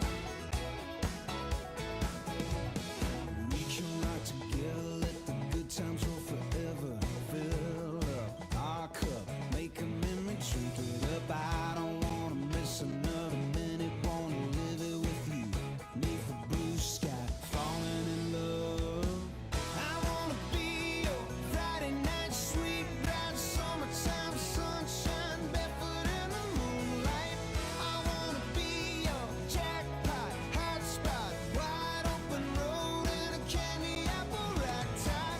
I wanna set you free, I wanna take you high. I wanna be your Friday night. Oh, your Friday night. 1, 2, 3, oh. I wanna be your lemonade in the shade, money in your pocket 'cause you just got paid, baby. Oh, I wanna be your Friday night sweet ride, summertime sunshine, barefoot in the moonlight. I wanna be your jackpot, hot spot, wide open road in a candy apple rack top. I wanna set you free, I wanna take you high. I wanna be your Friday night. Oh, your Friday night. Hey, your Friday night. Hey, Friday night. Oh, Friday night.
All right, we're back, Bronco fans. Here, just under a minute to go. The Bronco kicking team is out there. Comets will receive. Again, Broncos coming in the second half, up 21-13 over the Comets. As we've seen a couple of touchdown passes from Hefner to Doherty. We've also seen a Hefner run for a touchdown as well. And then 2 extra points by Doherty, and then a caught pass for a 2-point conversion by Doherty. So again, Braden Doherty having a heck of a night, and couldn't have done it without the quarterback, the junior, Brody Hefner, a 3-year starter for the Broncos, as Braden Doherty gets ready to kick it off to start the second half. Back deep for the Comets is still Helms and Gould. And it looks like starting quarterback is still on the sideline, not in street clothes, but having no signs going back into the game.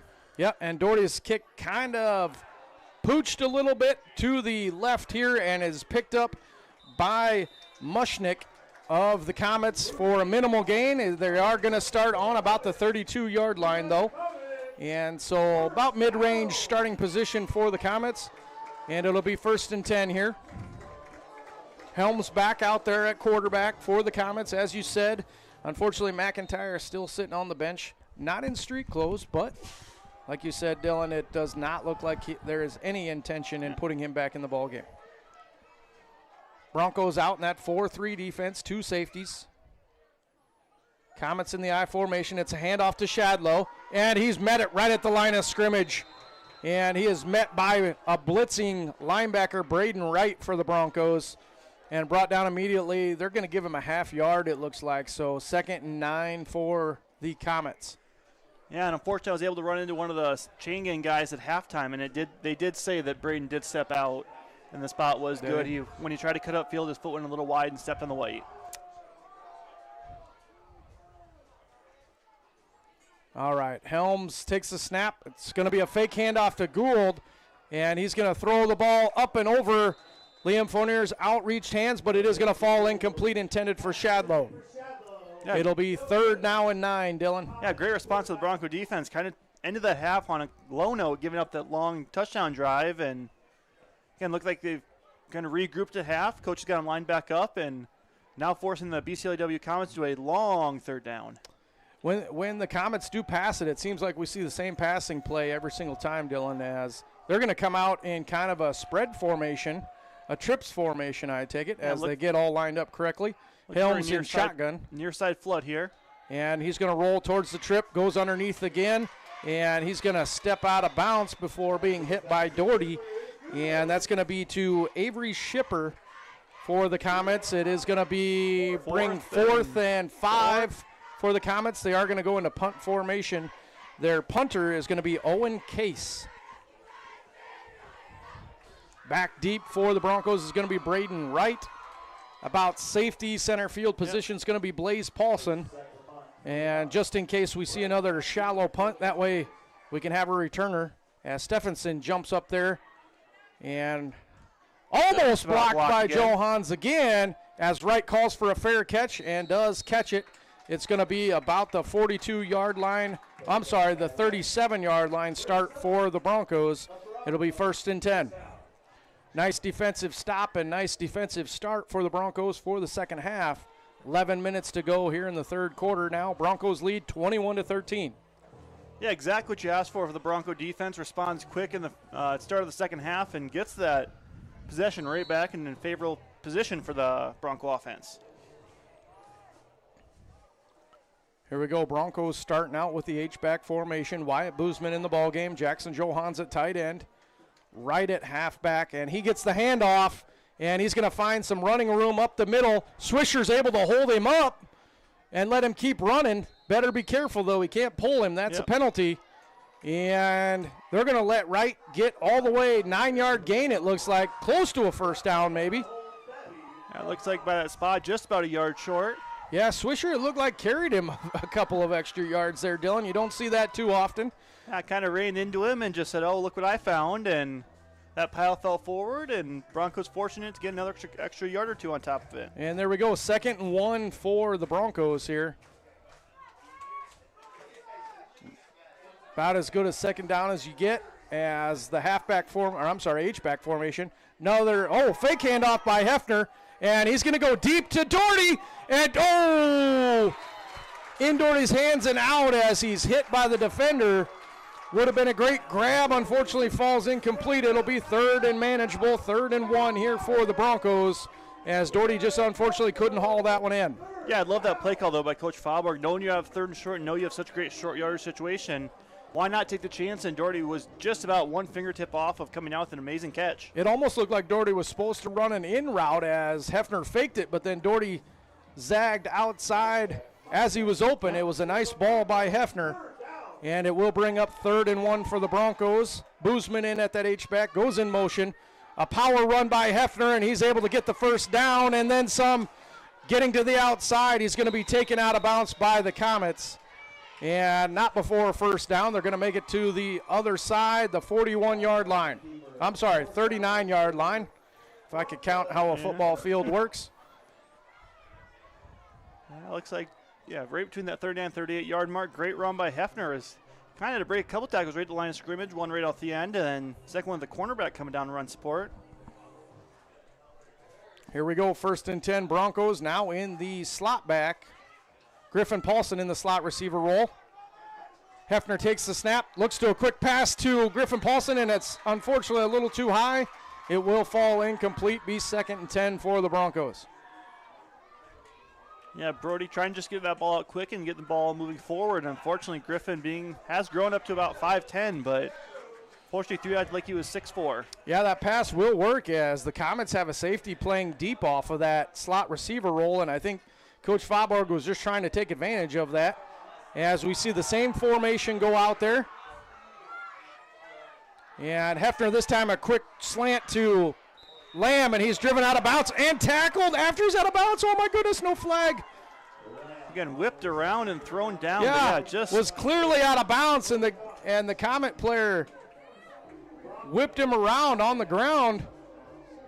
I'm not sure how we don't see a flag there. Again, late hit out of bounds was, again, pretty obvious right in front. Ref was in a good spot to see it, so, again, a little questionable, but, again, Broncos set up as a good spot here at 3rd and 5, and in clear 4-down territory at this point.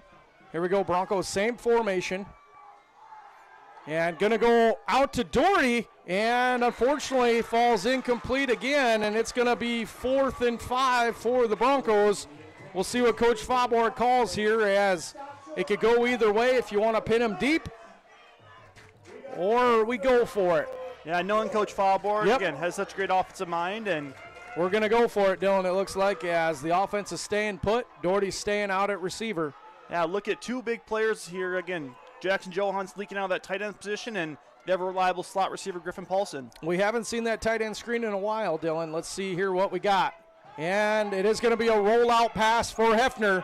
And there's a lot of green grass, and he's going to find his way to a first down, and then some. He's off to the races, folks. Gets past the Comets defenders, gets in the end zone for the Broncos. Hefner with the 37-yard scramble to the end zone, and that's going to put up the Broncos 27-13 over the Comets. A nice corner run by Hefner for 37 yards. Finds pay dirt to the end zone for the Broncos.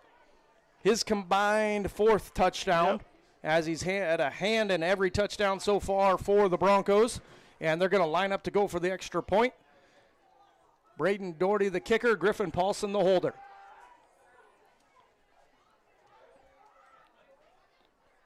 Doherty's kick is up and good. So that'll bring the score. Broncos 28, Comets 13. And let's send you to our sponsor, H&K Plumbing and Heating, trusted for service and comfort year-round.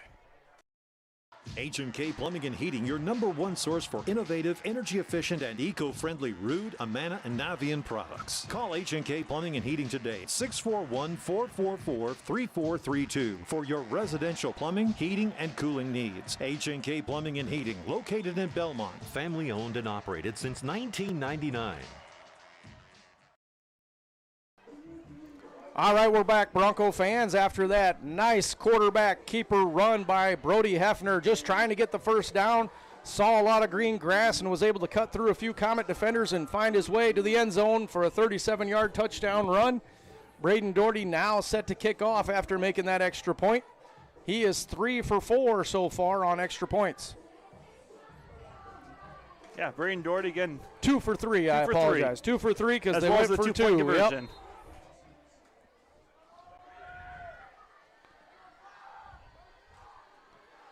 And Braden Doherty's kick is off. It's back deep to Gould. He receives it on the 1-yard line this time. And he finds quite a bit of running room as he's up to the sideline. And slips down. Yeah, we're going to give Braden Doherty the credit for the tackle, even though Gould slipped. Braden Doherty touched him at least. So it is going to be brought down on the 38-yard line for the Comets. Be a first down, be a 37-yard gain on that return by Gould. Yeah, and we're talking about field position here on those kick returns. We're losing really our two best kick coverage. Ruben Guido having to play a little more passive due to the personal foul earlier, and then Sal Duran being hurt. Who has been our best kick coverage guy right now? And here we go. Helms lines it up. I formation for the Comets. 4-3 defense for the Broncos. It's going to be a handoff to Shadlow again, and he's met right at the line of scrimmage by Swisher and brought down. Nice job by Swisher keeping his outside arm free and able to grab onto Shadlow and bring him directly to the ground for a gain of 1. Looks like gain of 2 yards, so 2nd and 8 for the Comets. Yeah, this Bronco defense has been much improved here as we came out second half, stopping that inside run. Clearly has been a point of emphasis for the coaches from the first half. Helms under center, 2nd and 8, Comets. Takes the snap, hands it off to Gould this time, and Swisher in on the tackle as well as Braden Wright for the Broncos. It will be a gain of about 3, be 3rd and 5 for the Comets. Yeah, again, another great stop on that run. Not letting Gould get really any forward progress at all outside of maybe 2 big runs where he's broken tackles. Again, now looking 3rd and medium here, 3rd and 5. And here we go. Comets coming out in that same I formation, 3rd and 5.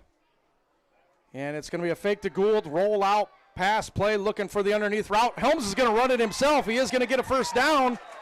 And then he is brought down by a host of Broncos. It's going to be Luigi Vara, Max Swisher, Jackson Joe-Hams, Hefner, Liam Fournier all in on that tackle as Luigi Vara seeing his first action of the night right next to Braden Hartema.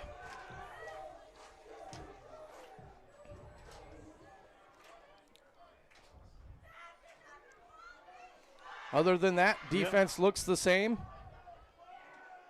Again, Luigi Vara kind of a little late to come out this year. We're dealing with a knee injury to start the season. Again, that he suffered pretty severely last year. Comets come out in a full spread outfit there, but it is a handoff to Shadlow, and he finds a little running room before being brought down by Swisher for the Broncos.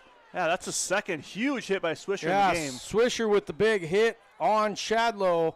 He's going to have a gain of 2, though, before being hit. So it will be 2nd 8. That's the first time we've seen that spread formation from the Comets. Yeah, just surprisingly, haven't really seen that wing T look at all. Just really been spread in I form most of the game. And back to the I formation for the Comets. Helms hands it off to Shadlow. Fullback dive and going to be brought down again. Gang tackled by about 5 or 6 Broncos. Swisher, Hefner, and Vara in on the tackle. We're just about 2 yards short here on the 40, so maybe even 3. Big 3rd and 3 for the Comets. Again, looked like I don't know if it was Luigi Vara or Braden Hartema that got some pressure in the backfield. Unfortunately, just couldn't bring him down with the arm tackle. Medina back in the ball game for the Broncos as Hartema's taking a break. Helms hands it off to Gould this time, and he finds some room for the first down and has green grass as he's off to the races. And the Broncos aren't able to catch up to him, folks, as he finds the end zone himself for the score for the Comets. Bringing the score, Broncos 28, Comets 19. I'm guessing we'll see, they have the kicker running out. I thought maybe they'd go for 2 here. But they have the kicker running out for the extra point for the Comets. We'll wait and see what happens here. Yeah, again, we talked about Gould not really getting open space there. That time, again, getting past the nose tackle. Yeah, he kind of waited for the hole to open a little bit and then was off to the races down the sideline. Out racing Blaze Paulson. And usually Paulson's able to catch up, just unfortunately not this time as the Comets find the end zone again for their 3rd score. The extra point is up, and it is good. A low kick right over the center bar, and that'll bring the score Broncos 28, still in the lead over the Comets with 20. And with that, it is time now for a message from Crop Builders LLC and Channel Seed, supporting local growers and trusted expertise. At the heart of the new and enhanced Channel Seed are the relationships we build with our farmers. You'll experience expert guidance on your farm through year-round customized service provided by your local Channel Seed Pro. In Goodell and Kanawha, talk with Tom Burke of Crop Builder LLC. He has over 5 decades of experience and is now offering Channel Seeds and Bayer chemistry. Call 641-512-8131 and go Broncos from Tom Burke, your Channel Seeds dealer in Goodell, Belmond, Klemme, and surrounding areas. All right, we're back, Bronco fans, after that Comet score and extra point. Broncos still lead by 8, 28-20. And they look to receive here. It will be Paulson, Wright, and Stephenson back deep for the Broncos. Last kick around was short to Lamb, however, so we'll see if Keller can get it back to our regular returners.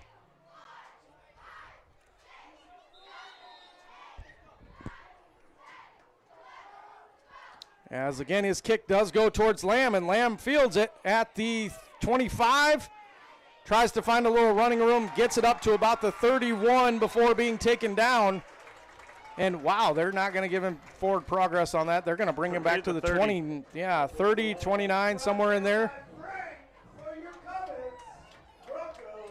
And so it'll be 1st and 10 for the Broncos on the 30-yard line. Yeah, this Bronco offense really is kind of able to do whatever they want this second half. Can pick it up where they left off early in the game. Hefner makes the long run out. Hefner comes out with the play from Coach Faubourg here. Ruben Guido in at running back. Wyatt Boozman as the H-back. Motion by Boozman. And it's going to be a fake handoff option. Flips it out to Boozman. He finds the edge. And it's going to be a nice perimeter block. Oh, we got a flag. Looks to be a high tackle. Maybe going to get a horse collar on that. Yeah, it should be on the Comets, I believe. It looks to be in that.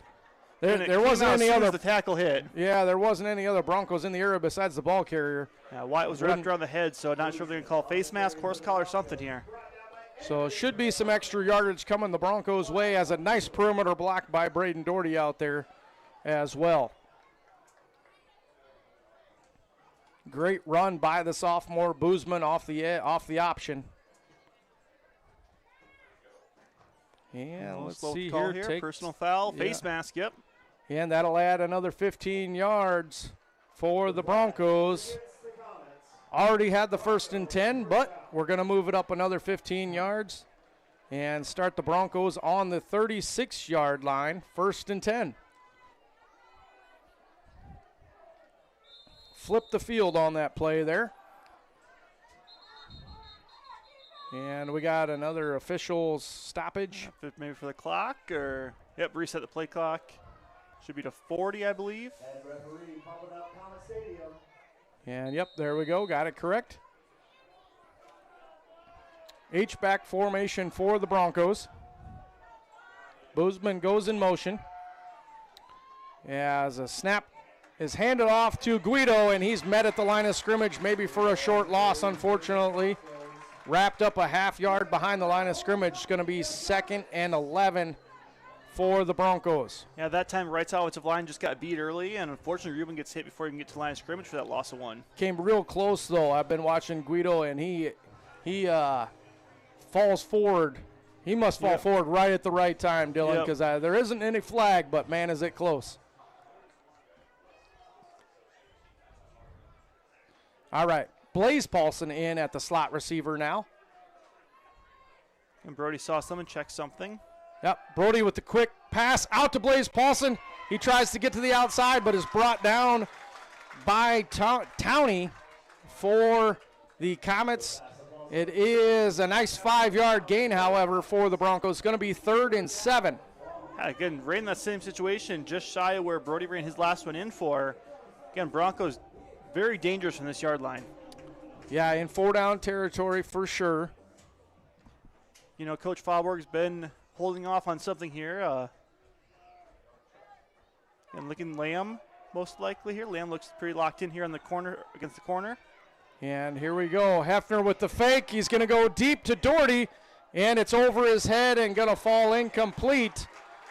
And it's going to be 4th and 7 now for the Broncos. As let's see here. Yeah, it looks like trying to what throw they're going to do. One-on-one jump ball. Doherty cut that route off just a little too soon.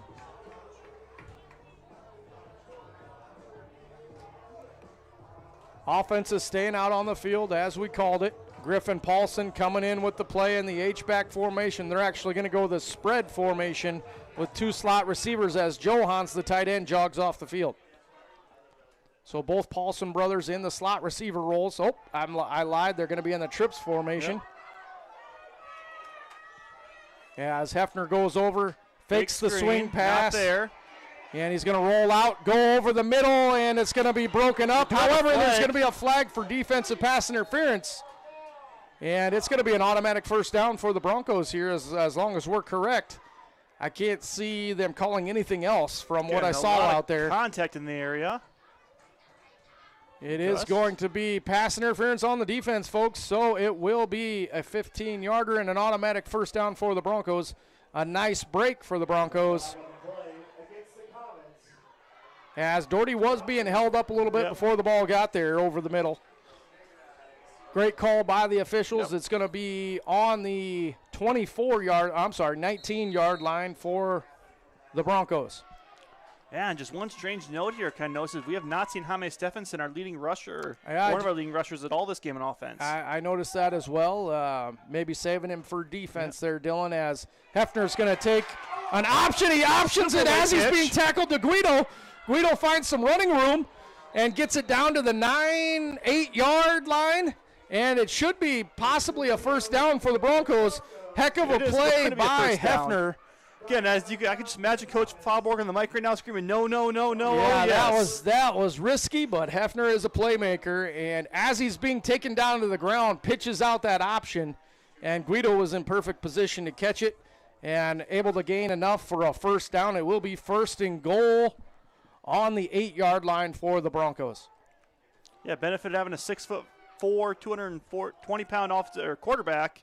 You can get those off through contact. Blaze Paulson goes in motion, and it's a pitch to Guido, and he finds a cutback lane, but unfortunately he is brought down for what looks like no gain. Yeah, it looks like, they put him right back in the original line, so so maybe even a half-yard loss. It'll be 2nd and 8 to go, 2nd and goal.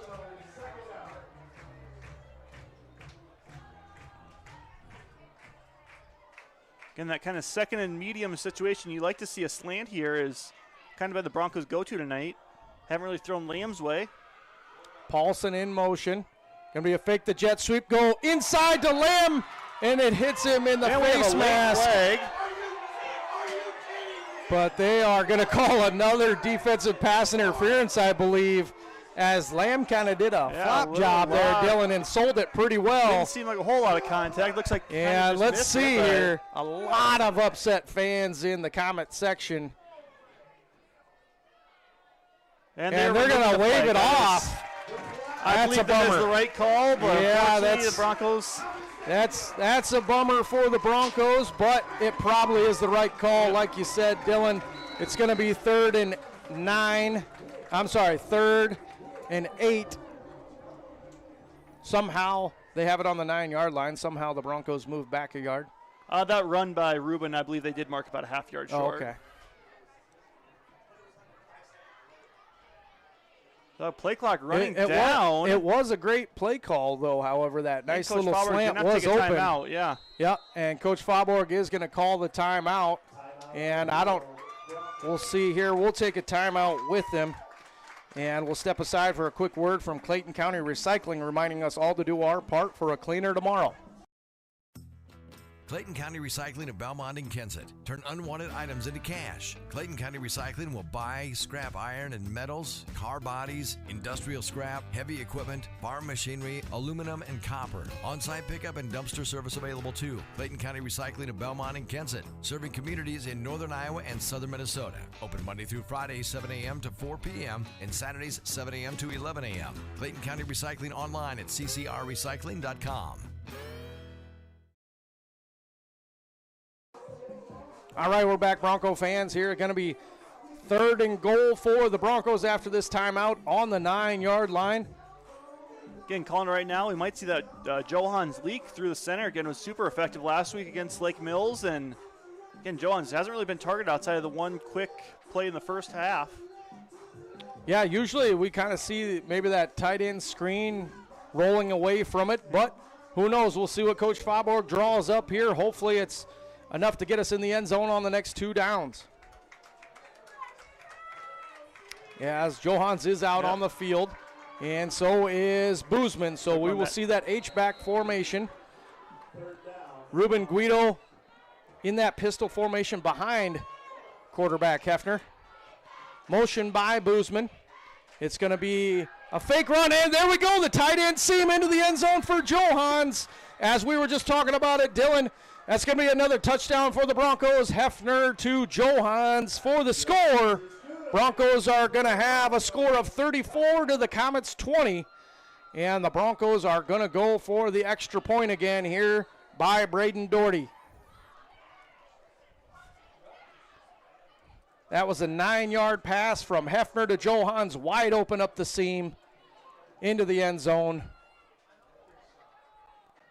Hold is down, kick is up, and it's going to be off to the right again as we got another scrum between linemen. Luckily, no flag is thrown. Yeah, looks like we just got some feet tangled and just helping each other out. And the score is going to stay the same, 34-20 in favor of the Broncos. Let's check in with our friends at Com1, keeping you connected at home, at work, and on the go. Bronco fans, score big with fast fiber from Com1, the local one.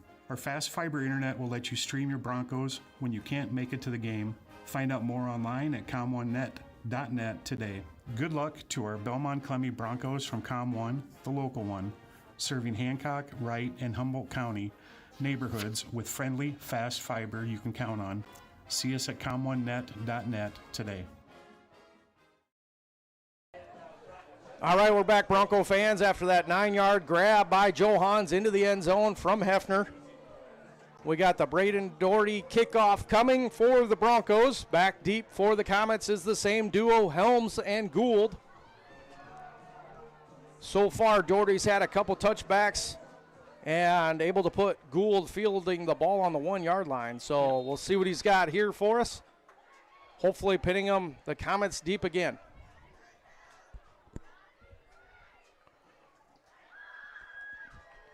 His kick is deep. It is to Helms this time. Fields it on the 6.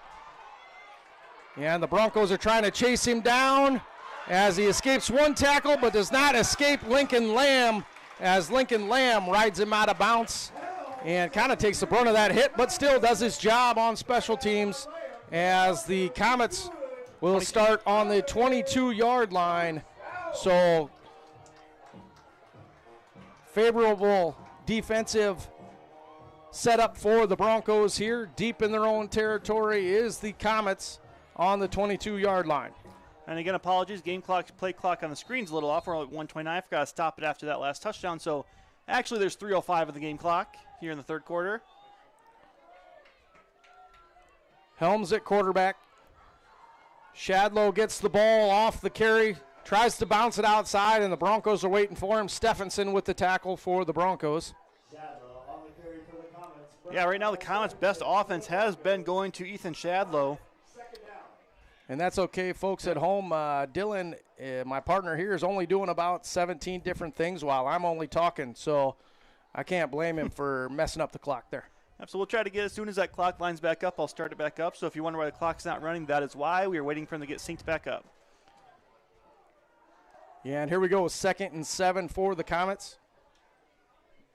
And it's going to be a fake handoff rollout for Helms. He's going to look Trucks it deep. And it is caught, though. However, Shadlow is going to come down with the ball over the outstretched hands of Stephenson, and it will be a Comet first down. Again, another job. Jaime in great position. Unfortunately, just gets out leaped on that play.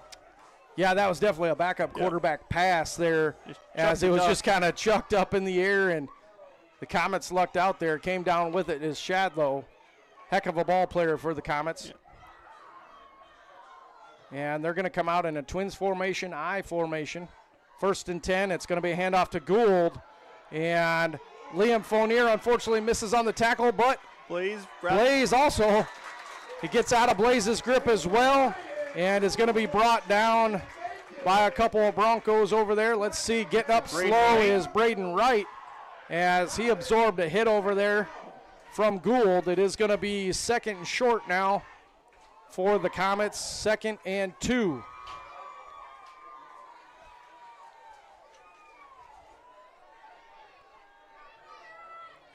Helms under center. Handoff to Shadlow up the middle. He's going to bounce it outside, but he's met by Guido and Hefner, but he does get enough for a Comet first down. Yeah, good to see the Broncos being contacted in the backfield. Just, again, problem all night's been those missed tackles as Gould and Shadlow both run hard. The Broncos need to be disciplined and really meet that energy, meet that aggressiveness head on.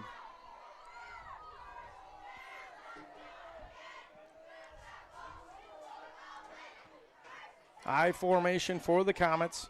It's going to be a sweep to Gould, and Johans isn't fooled, but then the linebacker, I believe it's Fournier, comes up and makes, all the way around. Fournier was the one not fooled, and then Johans at the defensive end spot brings him down. Nice job by Liam Fournier reading it, making him turn up right back into Johans, and it's going to be 2nd and 10 for the Comets. Yeah, 35 and ticking on the game clock here. Bronco defense might only have to last one more play here in the 3rd quarter before we go and see the 4th. Yep, 26 seconds to go here as fake handoff again. Helms looking to throw. Throws underneath the Shadlow. It is complete and brought down by Fournier. And he is brought down in bounce, so that will be more than likely the end of the 3rd quarter. Although there is a flag on the play clear on the opposite side of the field. So we'll see what it's called here. Kind of a scene of almost a sideline violation. Yeah, kind of the markers staying still there for the Chain Gang. It's going to be a false start. False start on the offense, so that'll back them up 5 yards. Yeah, with the play running, most likely going to be a 2-man motion, or players not getting set before the play happens. 14 seconds to go here. I know our clock says 20. Sorry about that, but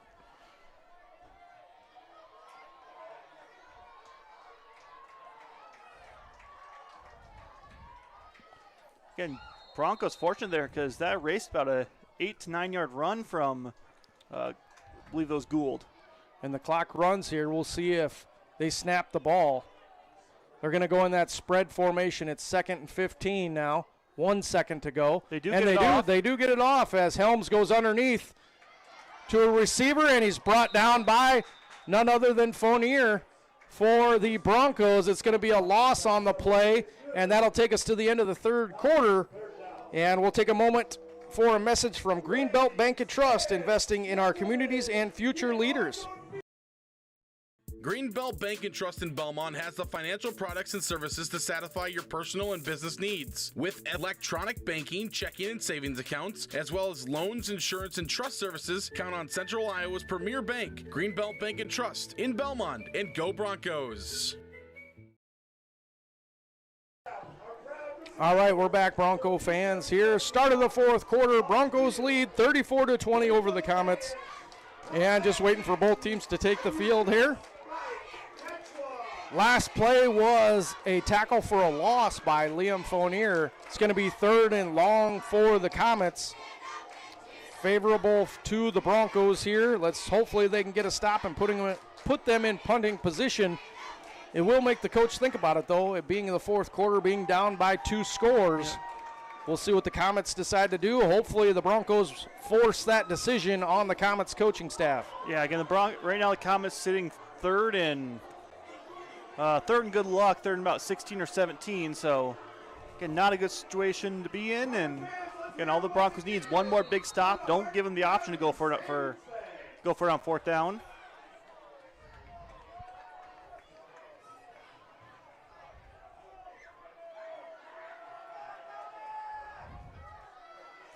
And Helms is going to roll out and Nothing be there. tackled, be thrown down to the ground by Swisher on the quarterback sack. That's another almost Big 10-yard loss for the Broncos. It's going to be fourth and tremendously long, so that will definitely make the decision easy for the Comets. They're going to bring out the punting unit. Yeah, As a great play by Max Swisher, the sophomore for the Broncos. Yeah, Swisher does exactly what you want to do. Bursts through that line and disrupts everything. Looks like we have Blaze jogging back. Yep, Braden Wright still must not be able to come back here from walking off the field gingerly last time we saw him. Blaze Paulson going back to receive the punt. The punt is being punted by Owen Case. Broncos close so far on blocking it both times, and not so close this time as Case kind of punts it out of bounds. We'll see where they mark it, and Just shy it's of the going to be a 35. nice. No, this guy back here is marking it. He's still walking. I mean, it went out of bounds, clear up by the bench. We'll see. Oh, We're my. going to mark it right at the 31. I mean, it went out of bounds. Oh, we do have a flag in the backfield, though. Yeah, it went out of bounds way before the 31. But again, Broncos receive the ball. We'll let them roll. We do have with a flag here in the backfield, though. Right along the spot where the punt happened. Can you just hope Broncos don't run? Is he talking to the Broncos sideline? They want to decline it, of course. Yeah, seeing if they're. It looks like maybe they're going to call interference with the kick or running into the kicker. I'm not 100% sure. Oh, they're going to call. Yeah. So not enough men on, again, not enough guys on the line of scrimmage. Legal procedure or a false start on the Comets was declined by the Broncos. So here we go. 1st and 10 on the 30 for the Broncos.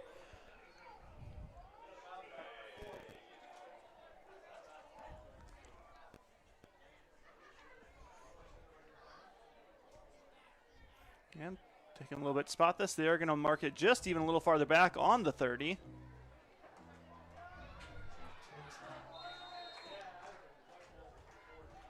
Again, honestly, not a great spot, but actually a little fortunate for the Broncos. We have another clock stoppage here real quick. Getting the play clock good to go. And here we go. Broncos 1st and 10, H-back formation. Boozman in motion.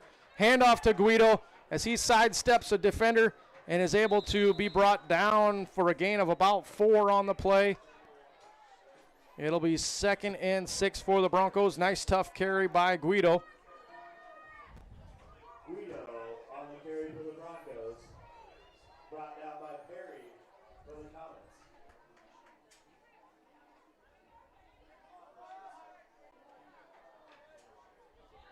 And just a little score update. West Fork just scored down 28-21 to Newman as 8:49 left in the fourth in that game. As Broncos kind of keeping an eye on that for seeding. So West Fork is leading, correct? 28-21? Newman is leading 28-21. Oh, okay. West Fork just scored. And Guido with another tough carry, keeping his legs moving for a tough 3 yards there, 4 yards. So it will be 3rd and 1 for the Broncos.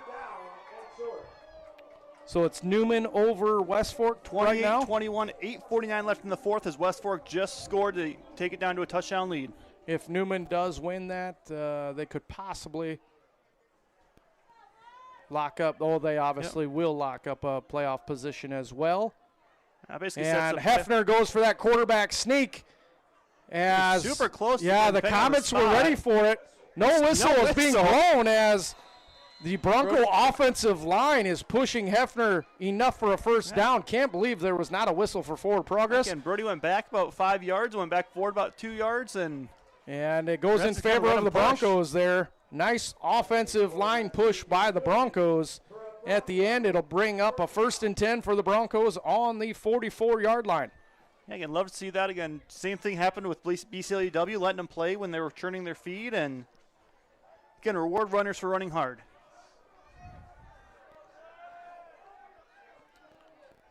H-back formation for the Broncos. As Hefner looks to quick pass over to Lamb. It is caught this time. And Lamb is twirled down for a nice 9-yard gain on the play. Nice pitch and catch from Hefner to Lamb for a 8-yard gain officially. Yeah, great job of the Bronco offense, just converting easy passes and letting the athletes they have at receiver catch and run. It's kind of been Lamb's go-to about that 6, 7, 8-yard catch, and then able to put on the brakes and gain a few more. So 2nd and 2 for the Broncos now. Hefner gets the snap, hands it off to Guido, and Guido finds a little bit of a hole and stays on his feet, uses his hand to gain a couple more yards, and it's enough for a Bronco first down. Yeah, great run by Guido there. Again, was kind of looking to bounce it out and just change his mind, cut right back upfield. Of course, Ruben's not looking to run this around the outside. He wants to run through guys. No reason to bounce it outside if you're Ruben Guido. Run north and south and get as many yards as you can. Yeah, Ruben kind of more typical as a tight end size. Building right around that 6'2" mark and probably right around 215, 220 pounds in his own right. And here we go. Hefner with the quick slant to Lamb. He brings it in, breaks it to the outside, finds some green grass. He's off to the races. Let's see. And unfortunately steps out of bounds because he was unable. He had 3 Comets closing in on him. Nice smart play to get out of bounds for Kyson Lamb, avoid a hit. And it's going to be way enough for a Bronco first down. And it's going to bring him inside the 20 to the 15-yard line for the Broncos. 1st and 10 at the 15. And again, Broncos doing what they've done well all game long.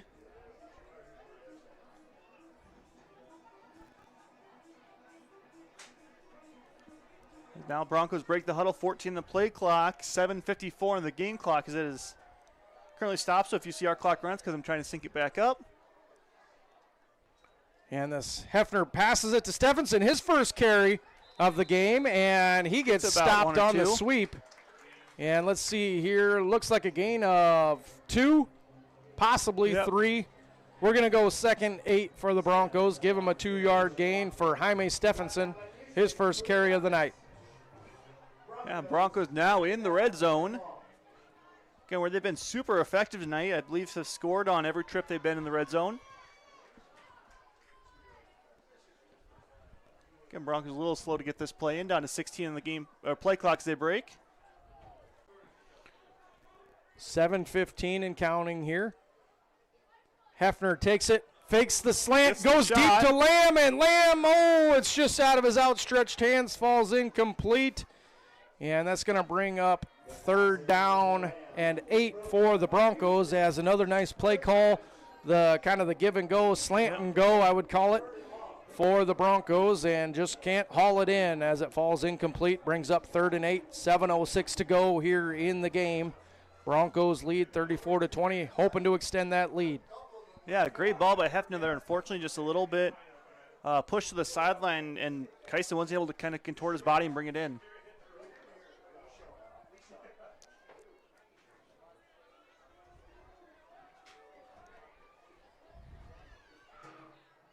Hefner takes the snap, fakes the handoff to Stephenson, goes to Doherty. Doherty is met before the ball gets there, but this time they don't throw the flag. It does fall incomplete. However, it will be 4th and 8 for the Broncos. Again, 2 big shots for the Broncos. Now, again, looking to 4th along, as I believe that was Blaze checked in.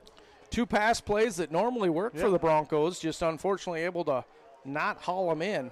Yeah, Kyson's been ever reliable this year. He's had a couple frustrating drops. Even I know on his end he's frustrated himself dropping those. Blaze Paulson in at the slot receiver role, comes in as the jet motion. It's a fake. Hefner takes it himself around the other side, meets the Comet defenders shoulder to shoulder, trying to get the first down. I don't think he got it, unfortunately, Dylan. They knocked him out, I think, with 1 yard to go. It is going to be a turnover on downs, I believe. Let me see. And, it is a turnover on downs officially. as Hefner falls 1 yard short, trying to run over a Comet defender. And the Bronco defense will head out onto the field along with the Comet offense. Yeah, again, great decision by Brody there. Fakes that jet sweep and sees a bunch of green grass, but what a stellar play by the BCLUW defender. Again, we saw last week what happened when a safety tried to tackle Hefner one-on-one. It didn't end well for them, but this time get that full head of steam. And yeah, not a bad call by Hefner running that ball. And, you know, on any other night he might have had it. So here we go. It is Comet's ball. It is a handoff to Shadlow. He breaks free for some tackles and is finally brought down by Jackson Johans, the senior for the Broncos. And Shadlow gains 6 yards on the play. It will be 2nd and 4. Second and a long for the Comets. The only downside of the BCLUW offense right now is they're able to run the ball very effectively, but that clock is not their friend as they're down 2 full touchdowns. And we are just passing under the 6.5-minute mark. They're going to have to start getting points quick. And unfortunately, I don't believe they can with the running game as the way the Broncos are playing tonight. Helms under center. Hands it off to Gould this time. And Gould is met by at least Medina and Vara. Swisher in on the tackle as well. It's going to be minimal gain. Looks like a 1 yard gain, so 3rd and 3 now for the Comets.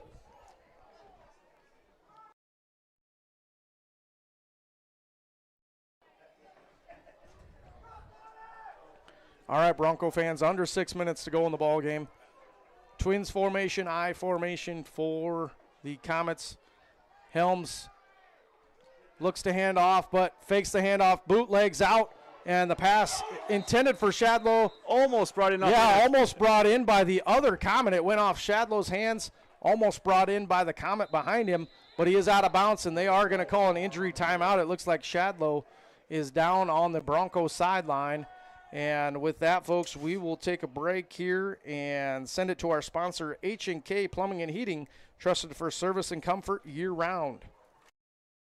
H&K Plumbing and Heating, your #1 source for innovative, energy-efficient, and eco-friendly Ruud, Amana, and Navian products. Call H&K Plumbing and Heating today, 641-444-3432 for your residential plumbing, heating, and cooling needs. H&K Plumbing and Heating, located in Belmont, family-owned and operated since 1999.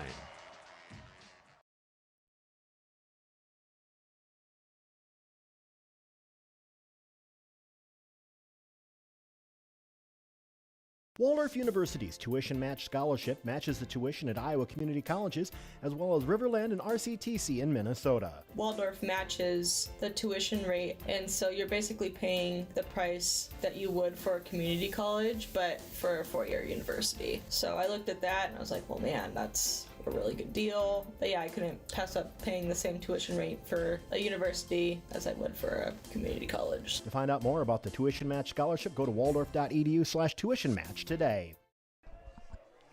All right, we're back, Bronco fans. Shadlow able to come off on his own power. Always good to see after an injury timeout. Hopefully he's able to get back in the ball game. However, Broncos should take advantage here without the stud fullback of the Comets being in the ball game right now, as the Comets are going to go into a spread for a trips formation with Helms in shotgun formation.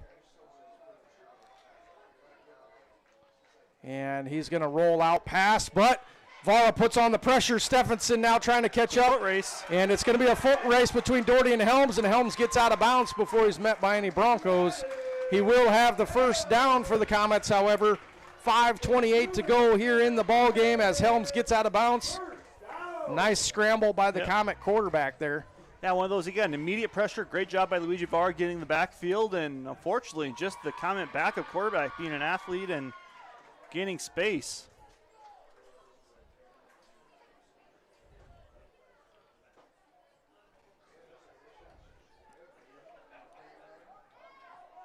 And Comets come out in the trips formation again. Helms in shotgun. He gets the snap, rolls out towards the trips, fires it. It is complete. And he sideswipes the Bronco. He goes up the sideline and is brought out of bounds. And then tackled out of bounds by Hefner as well. That's going to add on 15 yards, folks. As Hefner didn't realize he was out of bounds, I don't think, and drove him to the ground. And it is going to be a catch from Avery Shipper for the Comets on that play. Yeah, it does look like Shadlow is able to come back in the game, so just a little shaken up on that last play. And so it will be a personal foul on Hefner. Tacking on another 15 yards will be a first down for the Comets.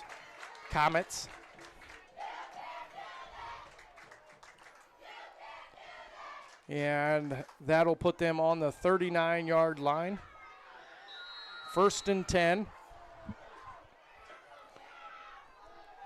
Again, Hefner, an unusual mistake. Like I said, it looked like he didn't know he was even out of bounds, and that happens. But the Comets are going to have a penalty here, 12 men in the huddle. Yeah, Shadlow and that'll back him up 5 yards. Shadlow did check back in the game. I'm not sure if a player subbed out. If he. Yep, illegal substitution by the Comets. And that'll back him up 5 yards, so a little bit of a break for the Broncos. It'll be 1st and 15. 5:18 to go here, 34-20. Let's see if the Broncos can hold on these last 5 minutes. Again, this Bronco defense has played really well tonight, even going up 20 points. Have been tough yardage all night. Yep, Comets come out in the spread formation. Helm looking to pass, and Max Swisher's able to hit the quarterback and drive him into the ground. Lucky that wasn't a penalty, as Helms is slow to get up. Pass was incomplete, however. Broken up by Braden Doherty on that play. Normally, if you drive him into the ground, Dylan, that is a penalty, but Swisher gets away with one there. And Max is super light, because that would have been his second of the night, and he would have had to go to the locker room That would have early. been unfortunate, but we got away with one there and got a nice hit on the quarterback, so we'll say nice job, Broncos. As it falls incomplete, it will be 2nd and 15.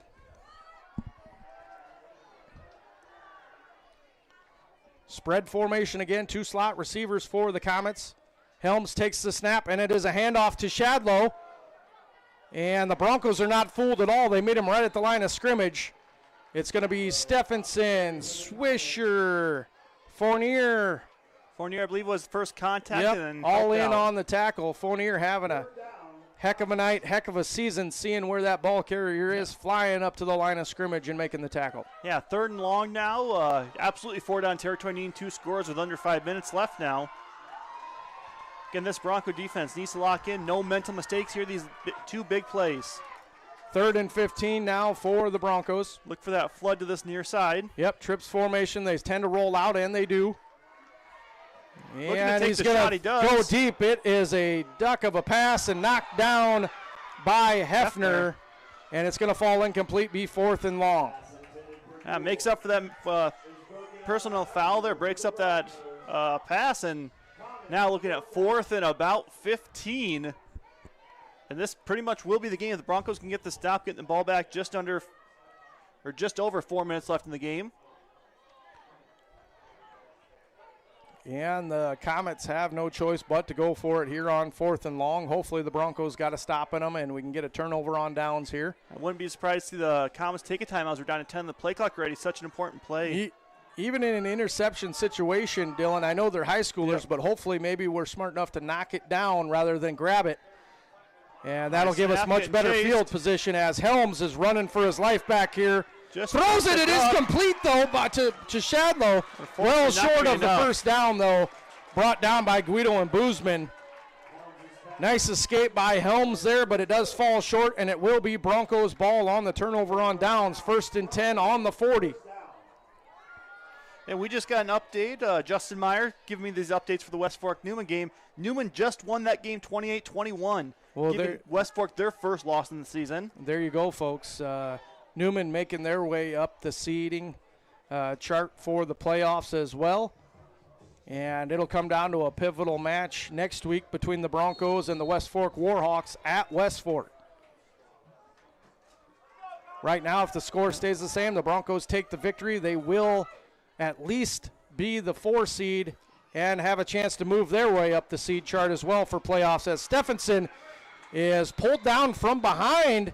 Could have been called a horse collar, but no call there as Stephenson gains 3 on the play. Again, not a bad situation for the Broncos. That clock continues to tick. Now we're under the 4-minute mark. 2nd and about 8. Again, Broncos no hurry to break this huddle, so they get that full 40 on play clock.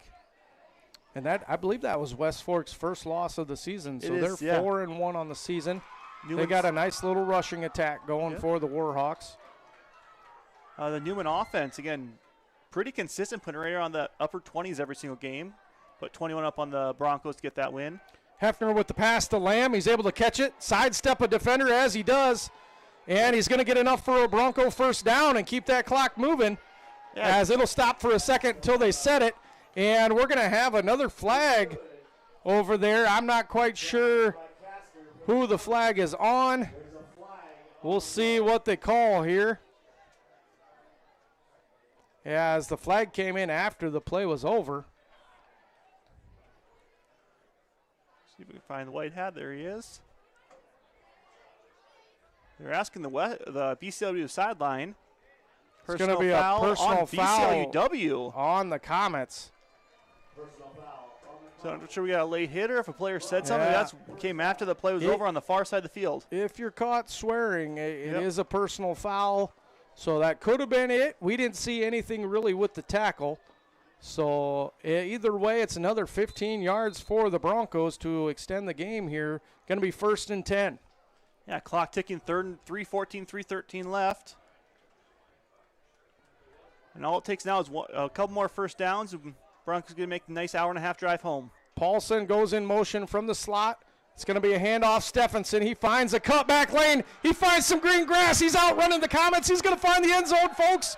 Stephenson comes in the fourth quarter and is able to find the end zone on a 32-yard run by the sophomore Jaime Stephenson. Great job, has great vision on the cutback for Jaime Stephenson as he goes in the end zone and ups the score 40-20 in favor of the Broncos.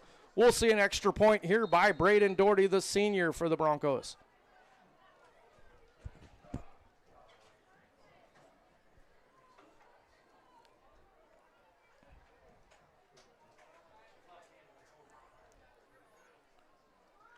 Snap is there, hold is there, Doherty's kick is up, and they're going to call it no good. And the score is going to stay the same, 40-20 in favor of the Broncos. And let's send it to our sponsor, H&K Plumbing and Heating, trusted for service and comfort year-round. H&K Plumbing and Heating, your #1 source for innovative, energy-efficient, and eco-friendly Ruud, Amana, and Navian products. Call H&K Plumbing and Heating today, 641-444-3432 for your residential plumbing, heating, and cooling needs. H&K Plumbing and Heating, located in Belmont, family-owned and operated since 1999.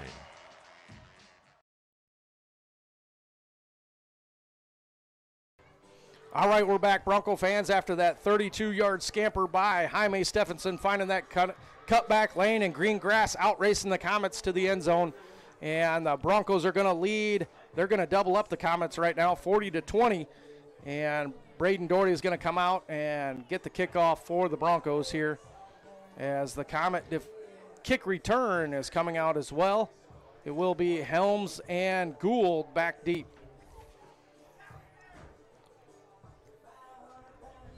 Yeah, Doherty's been pretty consistent tonight outside of one kind of pooch kick.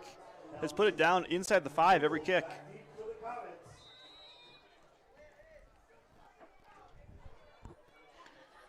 Doherty getting ready here, waiting for the whistle. And here we go. It is another deep kick returned by Helms at the 8. And he's immediately hit and brought down by Stephenson. He was initially hit by number 75 for the Broncos. That's going to be the freshman, Hunter Nolte. Nice job hustling down there by Nolte, slowing up Helms so that Stephenson could make the tackle.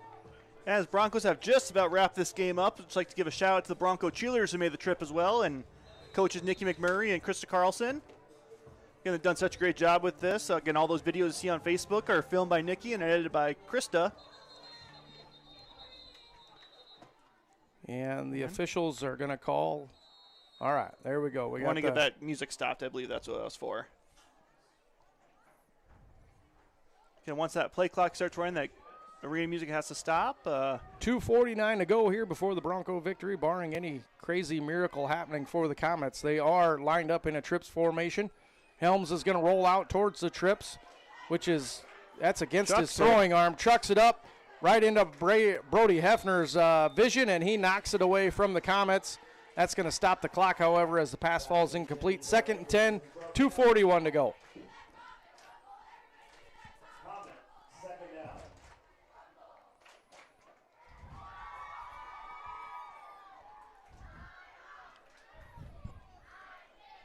So far, nice game overall by the Broncos, putting together a complete game, both offensively and defensively.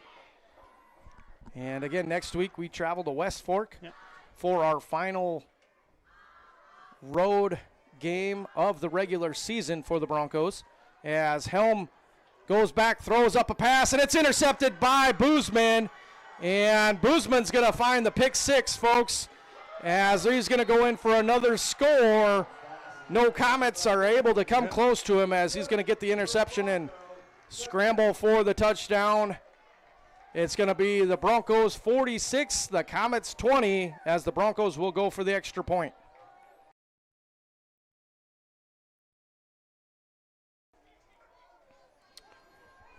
And here we go, Bronco fans. Another touchdown by the Broncos, all but securing that victory.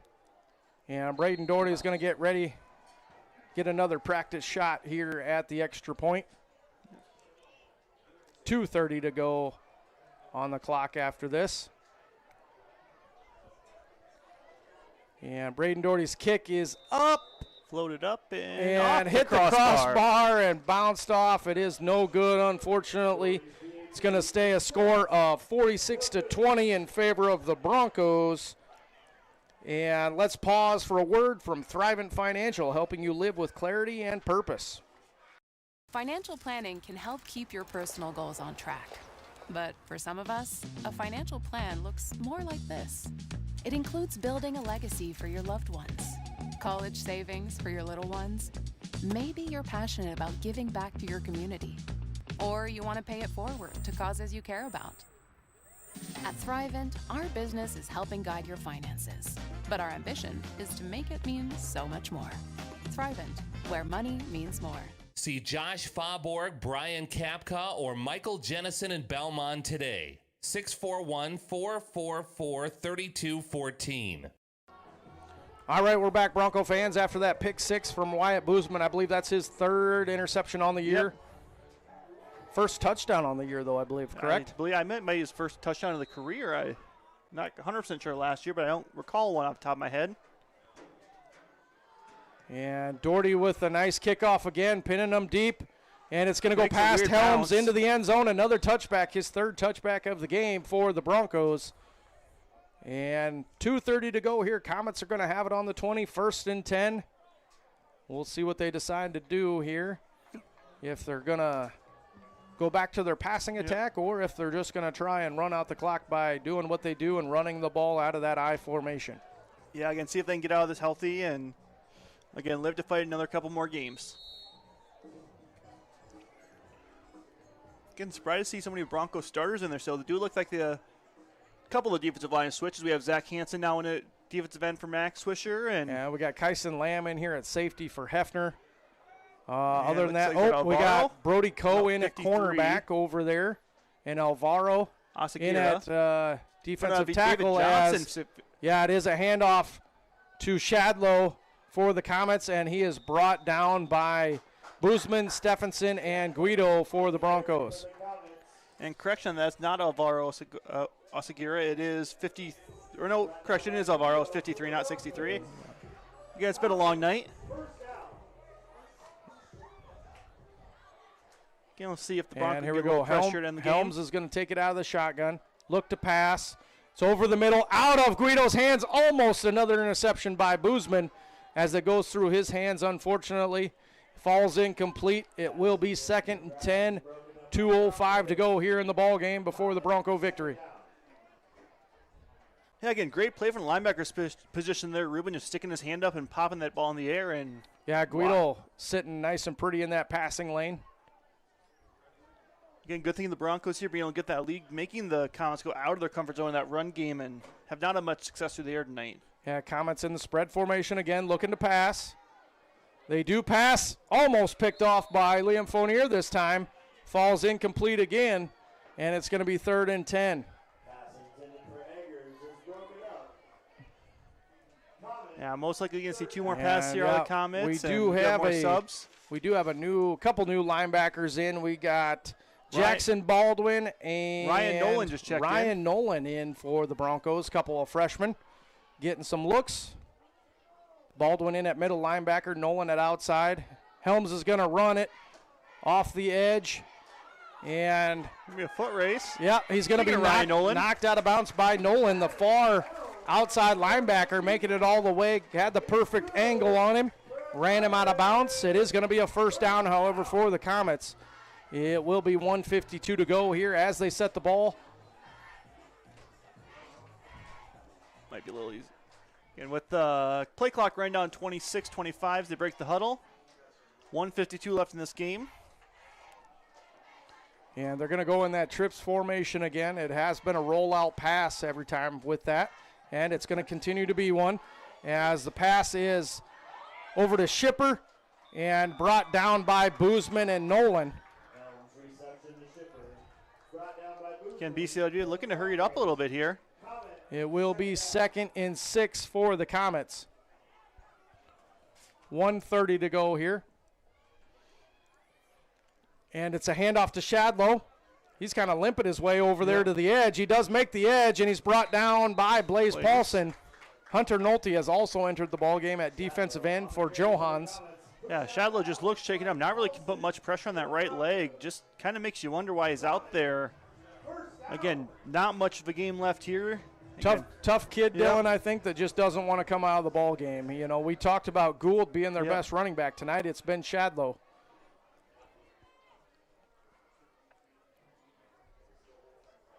Again, BCLUW breaks the huddle. About 1:20 left in this game. 16 on the play clock. Trips formation. Shotgun for Helms as he looks to pass. Going to be taken down by Alvaro, and it's going to be intercepted by Lamb. And that's going to be the ball game, I believe, folks. 1:14 to go. Another defensive turnover and interception by the Broncos. Kyson Lamb bringing this one down.